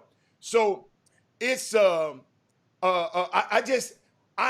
take my hat off, man, to this whole community. That's why I was in a passionate debate with Jimmy about it, because I was a parent in this thing. And I know it's a lot of people just don't have, they pretend, but they don't just always have everybody's best interest involved. I was blessed enough to be in a situation where the basketball community and the grassroots community, it didn't determine whether and how me and my son was going to operate. It just didn't determine. I was blessed. And now God blessed me to put me in a position to help y'all. So when I love when Jimmy says sometimes, when I'm going to fight for y'all and going to bat for y'all, y'all got to speak up too. I'm gonna repeat that. When I don't have no kid. Let's get this. I don't have a son nowhere trying to get a basketball scholarship at all. Let's repeat this. But every day I'm trying to, on this show, trying to figure out ways to make it better for you parents. And when I talk about a subject, don't be scared to say, okay, I've been there. You got the Chop Shop email. Send it to me. I've been there because I am trying to make it better for y'all. Not me. I don't do high school events. As Jimmy, I said it yesterday. They have. Now, if your son is great enough to be a pro football pro, a pro golfer, then I can help you a lot more. And then guess what? Then I will get something for it. I will get paid for my services if I represent your son. But 99.9% of y'all I talk to on this show, Patrick Punch, will never be in that position. But you can go to college. If you ever need to go, I've said it on this show, if you need help to get in an Ivy League team, Ivy League school, I can help you.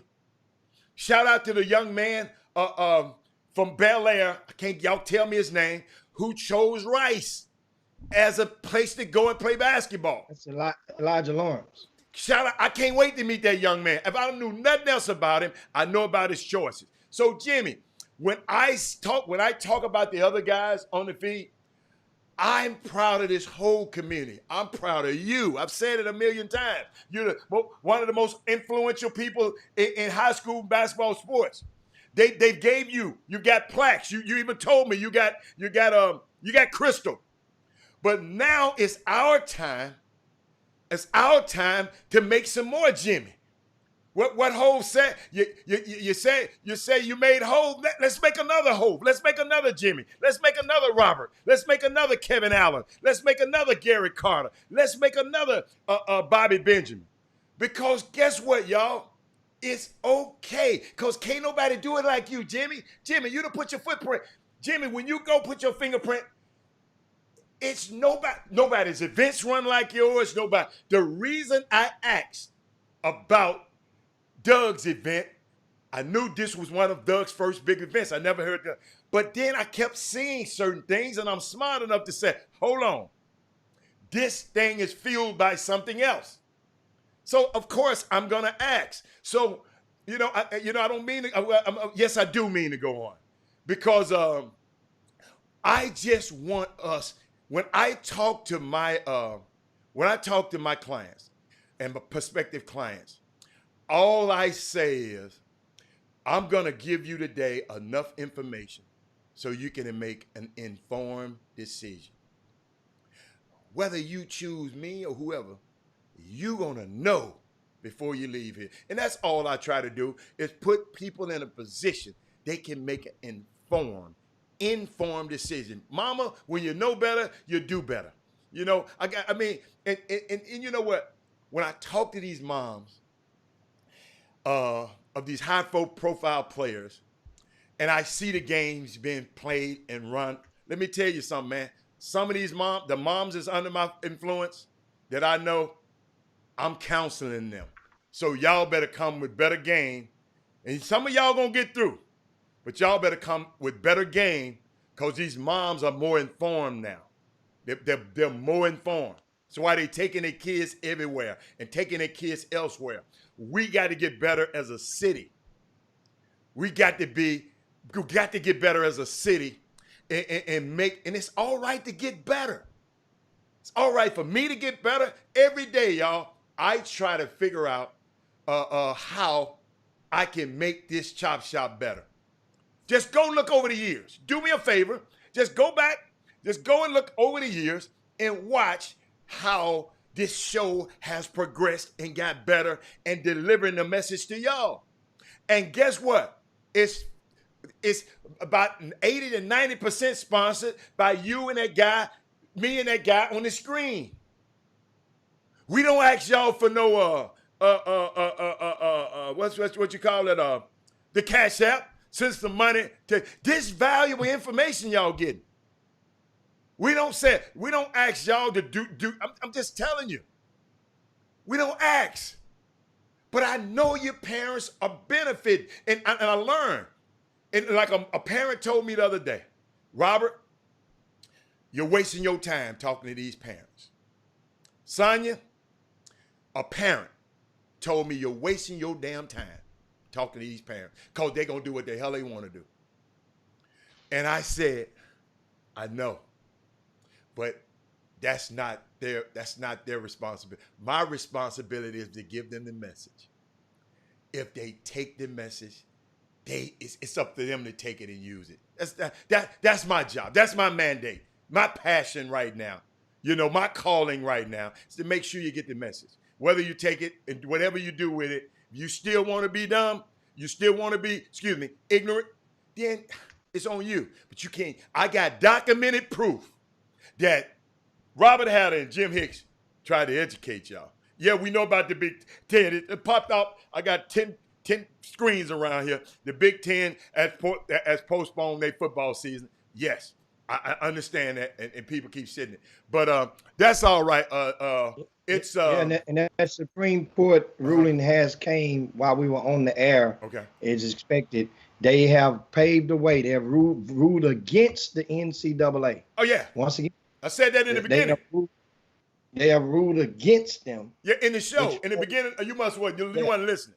You weren't listening. Well, I heard you say it at the beginning of the show, yeah. and you say that the verdict was in because the article just came out, on the ESPN, and that is education related benefits, meaning they can buy laptops and stuff, anything, iPads and stuff related to the education component of expenses, which is huge because think about it, NCAA was even fighting back against that. Oh yes. But Jimmy, if you go and read the whole article, they fighting against it because they know it'll open up that other worm about the student athlete being you being a student or athlete or employee.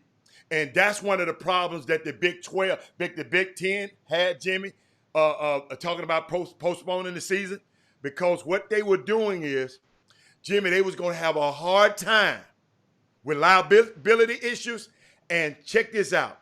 If some of the people who are not allowing kids to come back to their campus and allowing these players to come back to these campus, then these players are not students then. These players are employees. It's just a whole lot of stuff going on in this thing, man. And this pandemic is, Jimmy, it's a bad thing. But, Jimmy, this pandemic going to bring out, the players realize how much power they have now. And this, you know how you let the genie out of the bottle? You can never put genie back in the bottle no more. Genie don't like to go back in. So that was great. That was great. Yeah, I love that. What else you got? A presser for the Big 12 is scheduled for the time we go out there, and momentarily probably in the next 5 minutes, they will have go into the press conference with the official Q&A from the Big 12 headquarters. I mean the Big 10 headquarters. Sorry about that.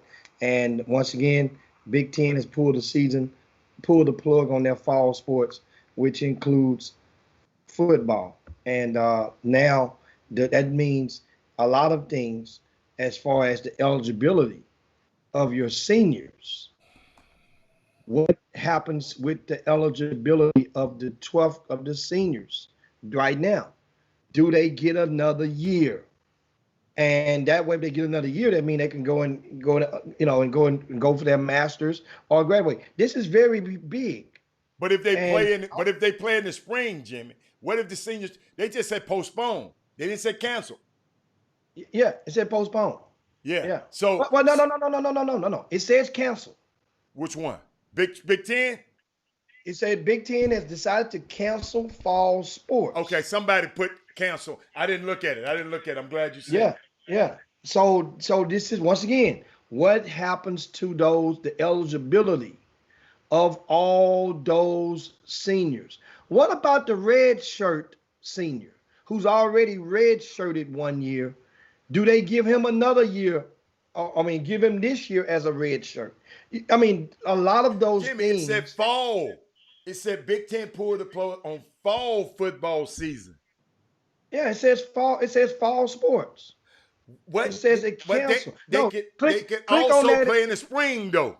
But I'm saying but the verbiage uses the word cancel. I understand that, but if you click on it and read, there's 2 sentences below it. It says cancel in the first line. I understand, that's the journalism part. That could be. Hey, Jimmy, I'm gonna tell y'all something now. All you basketball fans, if they cancel football, basketball next. Listen to me. If they cancel football, them boosters who love football, that don't care nothing about basketball, like up there with the puff fund, if they mess around, basketball is right behind them. I'm just telling you. Remember I told you that. And the thing is, in football, a lot what I've heard from one of the college coaches is that there's been so much beefing because each state had varying numbers on the occupancy that they were willing to allow in the stadiums. So that means now you have an internal, a domestic issue as to your students who pay to come see those games and their student fees, and your distinguished alumni. So let's say we mention a place like Texas A&M, they're talking, if you're talking about 20% or 25% or 30%, then how do you determine that? And that's going to be that would have been a big problem and would have created, lawsuits and everything else. And Jimmy, Barry said something is key. And Barry, I'm gonna give you a little information. Barry said the NBA did it right, bubble these kids there on safer campus. Let me tell you something. All colleges, Barry, do not have the money that the NBA or the NFL has. The NFL, Barry, and the NBA has owners that, like Steve Ballmer and them, can write a $2 million, a $20 to $25 million check that times 30 owners to finance a bubble like that. Remember I told you, it's over $150 million to finance a bubble like that. $150 million to house just 300, watch the numbers, Barry, 340 some players. $150 million to hide some. I know it's staff and all that too, Jimmy. I understand that. But 300 and some players are in that bubble. What college? All colleges won't be able to afford that, Barry. So who gonna write the check? They have no leadership, Barry. NCAA, the football, they have no leadership. They got they have no unifying voice. No voice that says, okay, this is what we're gonna do, this is what we're gonna do, and this is what we're gonna do. So that's the why. Because look here, think about it. The NBA is the only thing that got their season interrupted. Maybe hockey did. I'm not sure. Yeah, hockey might have. But hockey got a bubble. They striving. Everybody who's able to have a bubble is striving, but these colleges can't. Because guess why? Unless the kids never go to class, they can't go to class with the rest of the students. They can't have no girlfriends over. They can't have no whatever over. And it's very difficult. I mean, and I understand it. It's just so guess what? Big Ten said, hey man, we ain't spending all that money. We can't have no fans, no way. But help me with this, Jimmy. Help me. Somebody help me. Not just Jimmy, Barry, Jess, Igaboo Child. Help me with this one. You allow 250 people to be on a tube airplane and fly 6 hours. You know, ain't no fresh air coming in the plane. You know, recirculated. Allow all of these people to be on a plane and fly from one person, and they doing it every day. Every day. And we can't figure out a way, Jimmy. Y'all just help me to get mask, temperatured people in a football or a basketball event, which is a lot open than this. I call this tube as a petri dish. That's why I haven't been on a flight. I'm gonna take a long drive soon, but I haven't been on a flight. But I mean, y'all help me. Okay, fresh air every 2 minutes, okay. But you're still in a tube with 250 people with you, Ron Nonnery. How can you explain that? And you can't have a certain amount of people in a stand mask. Well, they're if you don't mask up on a plane, they are removing you now. No, Jimmy. I'm not Jimmy. You missed the point. I ain't talking about the plane. I'm talking about you got all of these people enclosed in this plane for 6 hours, mask on or not, flying 6 hours across country. But you can't in a tube where you can't move. Your guy next to you. But you can't have a basketball in a stadium of 100,000 people, open air, mask on. You know, I mean, I'm just saying. I'm just saying. That's all. Sometimes, y'all, I just don't listen to what people just say. I just say, hold on, man, I got a brain. Why? I always ask why. Always ask. Always ask why. What else you got? Did you see something else? Another question. Daryl Barnes asked if the season is canceled, doesn't it mean that each student athlete by default don't lose a year of eligibility? That's probably likely what will happen. But here's the thing: we're talking about the Power 5 conference. They can afford it easily. It was those schools that could not necessarily afford to go and those students to be in the classroom again and to pay for those. Those were the ones that were getting the pushback. So in all likelihood, the NCAA right now is probably going to do the right thing, which they should do the right thing, which they probably are. It's going to grant a fifth year eligibility, but it's going to probably come with some extenuating circumstances, like they might throw in your GPA might need to be this. They might whatever. They might throw in if you graduated. I mean, I don't know. They're gonna make a clause in there somewhere, because guess what? That's too much like right. And whenever you see something that's too much like right for the NCAA, beware. of them. I like that, Jimmy. And I'm gonna address something that Barry says. This need to happen, Hatter. Some of these universities have large endowments, millions of dollars. I believe they can afford the medical staff. Let me explain something to you. I gave y'all on this show, and do me a favor, go look it up. Whenever I say something, do me a favor, just go look it up. Stanford University. Stanford University, Barry McDonald, has an endowment around $28 billion. I'm sure. I think Harvard's more, they round in it. And Jimmy, they canceled 11 sports this year. TSU haven't canceled a sport. But Stanford, where Tiger Woods went to school, Condoleezza Rice went to school, Michelle Wie, I think, went to school. Yes. This school.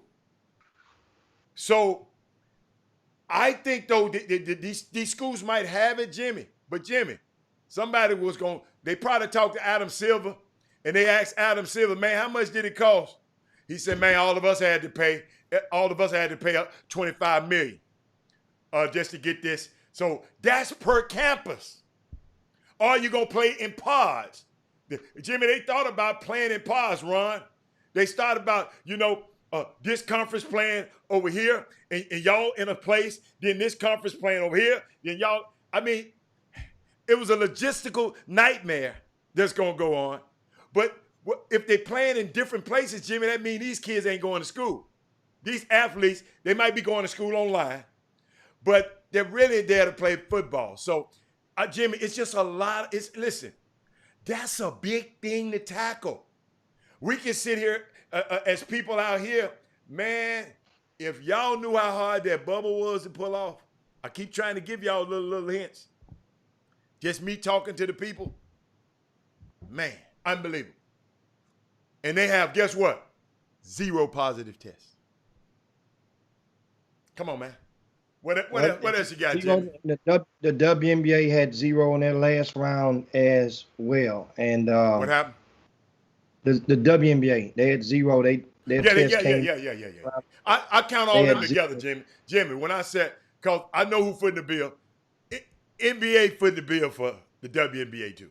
So my bad. I should have told about all of them. Yeah, and now. And Jimmy, check this out. The NBA got 0 in the middle of the most pandemic state in the union. The most highest concentrated pandemic, Florida. So what that tells you, this thing can be controlled, Ron. It gonna cost you, but it can be controlled. Jimmy, think about it. Because it was flack. You remember they talking about, man, why are you going to Florida? Why everybody got to go to Florida? We got to go to Florida. Jimmy, they got 0 tests in Bradenton, Florida, and Orlando, Florida, because of the environment and the protocols that they put. But people are following the protocols. Our problem is we got people out here, they ain't following the protocol. If y'all go back and find one of our old shows when it showed around in March. And I told you about my friend that was in Italy. Yeah, in Italy. And how he said, man, please tell y'all people to mask up, be careful, and don't do this. He said, because people are dying over here every day. Please. I'll put a plea out to y'all. These folks over here, man, I'm going to the beach the next week. It's spring break. So that's all, man. We just we know it can be controlled in the right environment. We're just not doing the things that it takes. Thank you, Adam Silver, Michelle Roberts, and Chris Paul. Let me tell y'all something. I know y'all don't like Chris Paul. That young man kept them players together. So always, give people flowers while they're here. I know y'all don't like the way he played. He left the Rockets and all that. That young man, he kept that thing together. Without Chris Paul, that bubble wouldn't happen. Put it like that. What else you got, Jim? I mean, Chris Ball's people, the one that put the bubble play in with his relationships and with a lot of his folks, and so that was part of the, they were on the front line of it, and also want to inform you more breaking You news. got breaking? What up? The manager from the Astros, the first base manager, he's been suspended for 20 games. So obviously he did what he was accused of doing, meaning he shot the dozens, below the belt dozens, at the player from the Oakland A's when he had reached first base. Now that man is supposed to be suspended. He's probably gonna get a 5 or 6 game suspension. It's not official yet, but that's coming through the pipes for leave. Understand? You left. What's wrong with your team, man? Huh? What's that? What's wrong with the Astros, man? What you mean? What's wrong with them? Why they always? What happened? I mean, why is always something with the Astros? That's good news. That means you're relevant.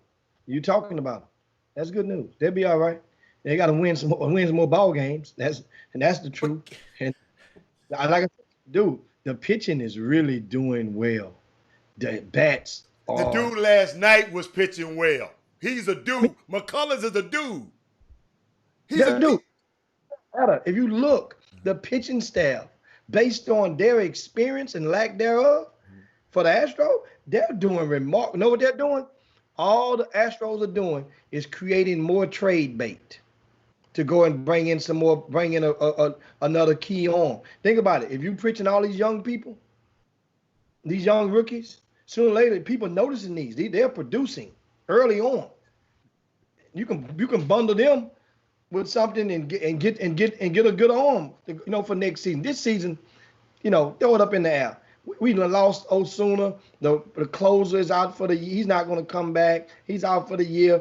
Verlander, he was flaking at the beginning. He knew he was out for the year. I don't even know why he made that damn statement. Talking about, that's false. That's lying. And you know damn well the medic is the person who leaked the damn news. It didn't come from nowhere else. It beat you to the podium.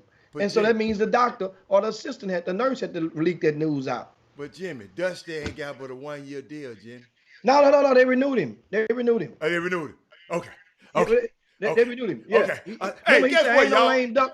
Guess what? I got an announcement to make. I like the Astros again now. I'm going to like the Cheetahs again. I'm finna go with the Cheetahs. I'm going to go with the Cheetahs. Okay. I'm going to go with them. All right. Yeah. And also, before we land the plane, I'm going to let me pull up something, and you can fill a gap in while I go grab I got you, this Jimmy. right here. I got a and unique thing I want to share with y'all. And I was contemplating not doing it, but I see I got a lot of women on the air. And when I have, y'all gonna understand the most important people on this planet to me is women. And my mom was one, my mom one, my daughter, my sisters, they are very important to me. And I had to share this story with y'all. Now a former Washington football team running back, Darius Geis, a guy who had the potential to be one of the best running backs in the league. A lot of people had projected him. He need his ass whooped. Okay. A lot of people had projected him to have a breakout year this year. He had 2 injury-plagued seasons. He had a knee injury in 2018 and a knee injury in 2019. He was a stud, Barry and Sonia at he was a stud at at LSU. He had a very high ceiling, but you probably know that about him. But what you need to know now is he was arrested on Friday of allegations of domestic violence. And now I just want, here are the allegations against him, this extremely talented player. A girl that he is seeing went to the police and said that Geis had attacked her on 3 separate occasions, starting on Valentine's Day. Yep, y'all had to hear me. Starting on Valentine's Day. So they had the COVID going on before the COVID. They was on the front line of the COVID. So she said that he pushed her into the ground of his bedroom home, and causing her to injure her thumbnail, ladies, which eventually fell and popped off and popped a blood vessel in it. And that wasn't the only time, she said. On March 13th, that's February, March 13th. You know, Jimmy, it's like it's monthly. Like February is all, Valentine's Day is always around the 12th or the 13th. So the next month, I guess he said he might have did something in between, but he didn't go this far. So this is a quote now, Sonya. She said he strangled her until she was unconscious by putting his hands around her neck and applying pressure. She said, hold on, Chuck, before y'all always trying to slow down. Chuck, let me tell the damn story. Strangle her, neck, applying pressure. She said that when she finally came to and gained consciousness, Darius Geist was crying over her and tapping her, trying to bring her back to consciousness. She raced out of the home. Who was that accent, Chuck? Raced out of the home when she came to. She said she had a flight. She had to get the hell out of there. She went, got on the flight and got the hell out of there. When she got to the airport, she go in the bathroom, look at her face, Jimmy, and look in the mirror and start documenting the injuries. She later submitted them to police. Chuck McGowan. She submitted it to police. Then, as a third indictment, on April, January, February, March, February or March. So, he skipped 2 months. April, then April 17th, Jimmy. It's always in the 17s, in the teens. She claims that he pushed her down on the ground outside the home, causing more injury. And again, Chuck, she documented and photographed. She also threw her cell phone in the street, shattering it. She eventually went to the police with these allegations again, Chuck McGowan. Now he's facing charges on all of these, Jimmy. Here's the back. Jimmy, you might, Jimmy, you help us with this one. Assault and battery, Jimmy. Felony strangulation, Jimmy. Charges that carry up to 5 years in prison if convicted. And Jimmy, hold on. And also destruction of property. Igbu child, you always say that. People tell me why she keep coming back. Ask some of your friends who keep coming back. Ask them who keep coming back. The Washington football team acted swiftly. Jimmy, soon as he got arrested, Jimmy, they cut him. You know what that tell me, Jimmy? They already knew some of this stuff was going on. That Washington football team is not the Washington Redskins. They knew it was going on. So, Jimmy, I wanted to fill the time with that. I don't want people to understand that. Dude, man, keep y'all hand off these women, man. Just leave. Leave. And I know they're going to want to come back. You got money. He's staying in Ashburn, Virginia, Jimmy. That's the suburbs. I know, but that money make you come back, baby. Don't wind up. Them niggas, excuse me. Them dudes might kill you. Excuse me, Lord. These dudes. You know what I think? What, Jim? I think some people rather have their ass whooped than to give their family members the luxury of saying, I told you so. I think some people would really rather keep getting their ass whooped. They really despise some of their family members or would go to that measures from some certain family members being possibly deemed right. Are they friends, Jimmy? Who? Are your friends? Girl, hold up. You would rather go you and finna leave this mansion? Go off the bone. Jimmy, you finna leave this mansion? You know, I've heard some women, some women, I think the Gucci heiress one time. You know, she said, I'd rather be crying in a Rolls Royce than happy on a bicycle, Jimmy. And Foxy Brown said it in one of those movies. She said, if I got to live in a doghouse, it might as well be like this. So, Jimmy, I don't know why these girls, I don't know why these young ladies keep coming back. Then you got women, and we'll talk about it another. We'll talk about it another set. Then we got women putting out video, and on Women Rock Wednesday, do me a favor, Sonya and all the women, y'all do me a favor. Explain to me what this WAP stuff means tomorrow, not today. That Cardi B and your homegirl, what's the girl who got shot in the foot? Megan Thee Stallion. Y'all explain it, not today. Explain to me what that mess mean. And but Jimmy, I had to share that. Jimmy, what was you looking in your thing for? I was passing time for it. What you find it? I just pinned it on the Facebook feed. What was it about? And for you guys, that's an article from the Houston Chronicle that acknowledged Sandra Menchaca for what she's created over in Sheldon ISD. Let me see what she done. Hold on, man. And Hold on. Let me see. I told you guys I got the Beyonce of this basketball and of the tech side. You said she's that. Understand? She might be Beyonce. You ain't Jay-Z. She Beyonce though. You might be right about that. I look better than Hold That's on. for sure. Sheldon ISD instructors help teacher band together and to learn online apps. Oh, hold on. Stop. Hold on. Jimmy, you don't have to read it. 2 years ago, Sandra Menchaca Hicks. Sandra, hey, you better tell them folks to get your right name, your whole name. No. That's strategically done, Hatter. Okay. Because that way the Hispanic kids, they'll feel comfortable knowing they're being taught by Menchaca versus Hicks. Jimmy, let her keep that. Jimmy, y'all thinking way higher than I did. That's good.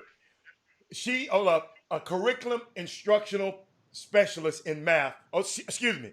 Sandra is a curriculum instructional specialist in math and science at C.E. King Middle School, was in the digital leading and learning master's program at Lamar University. She designed a plan to get more 21st century learning into the classroom, but it wasn't until the coronavirus hit that she was able to have time to use her program. Wow. Hold up, y'all. I give everybody else a horn.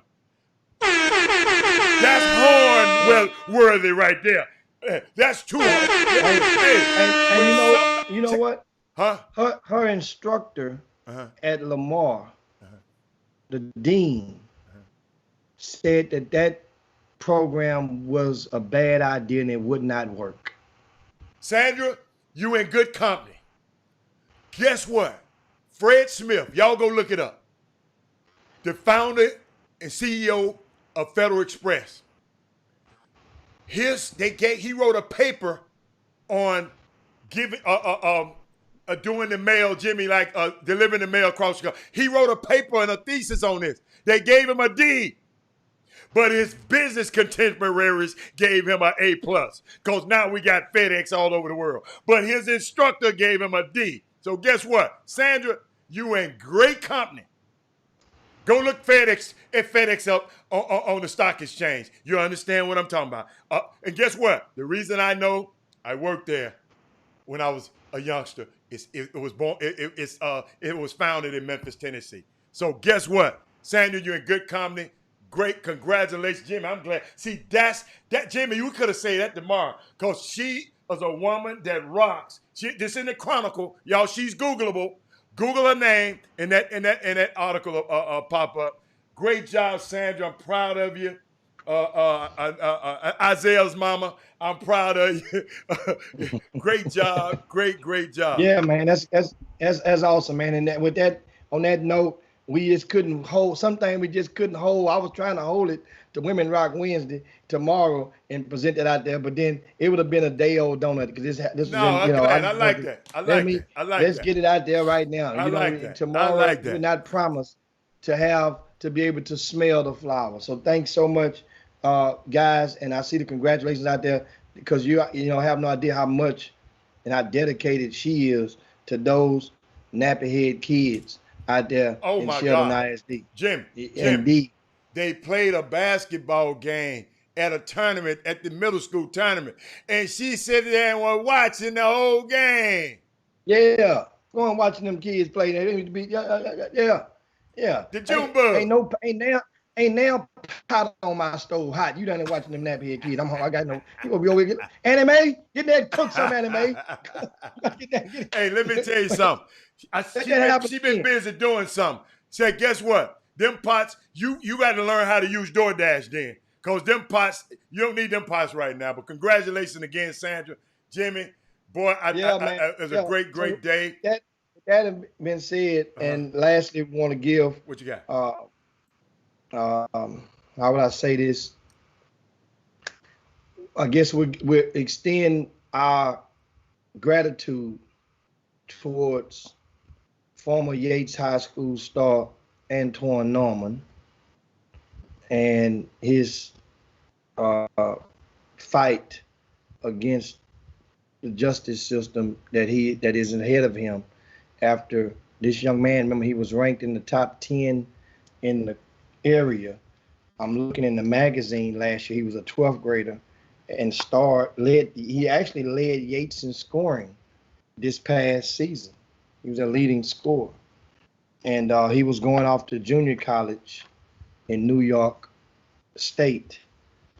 And there was only a couple of weeks away. Of course they couldn't, they were doing the online stuff. He was a couple of weeks from starting this fall term. And this young man, Antoine Norman, it's all over the news. That's why it's news. We can't ignore it. That was anybody else that's a top 10 player in the area. We got to say it. It's news, but it's unfortunate. He was arrested, and right now, fortunate or unfortunate, he's charged with manslaughter. But the charges he could be exonerated, or the charges could be upgraded to murder. Depending on what?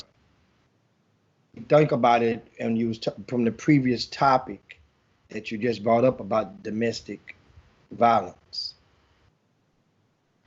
It's an 18-year-old young man, and whatever the stories be is conflicted, but the result cannot be disputed. Is the mother of his recent born child is now dead after suffering a gunshot wound to the neck. So I don't know how it happened, I don't know what but Antoine Norman was arrested and he's charged right now with manslaughter. He did make bond. I've confirmed he made bond. The bond was a low bond, and that's a good thing because normally sometimes the higher the bond means they gave him a low bond and he's out right now. But once again, Yates High School star Antoine Norman was arrested. Mind you, no matter what happened, the end result, his newborn kid will have no mother growing up.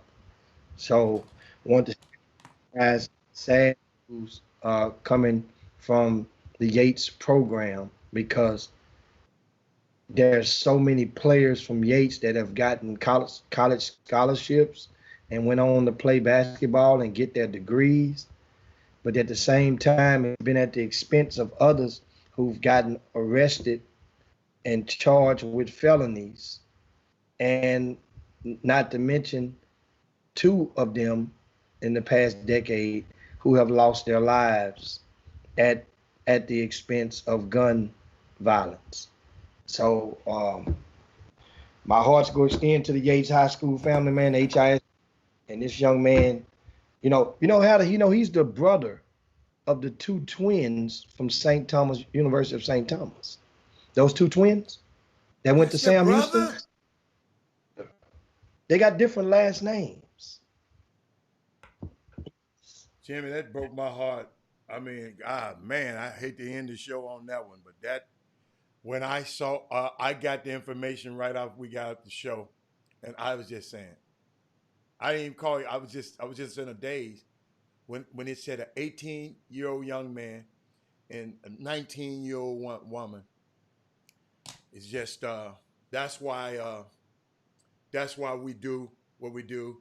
And that's why we just try to always just, I mean, we got to, man. We got to do better, y'all. I'm just sorry. We got to do better. We got to do better. Got to do better. I don't know the circumstances. So anyway, guys, that's a load right there, you know. Yeah. And but anyway, it's time to land this plane and yabba dabba do this thing for this Tuesday, man. Great convo. If you missed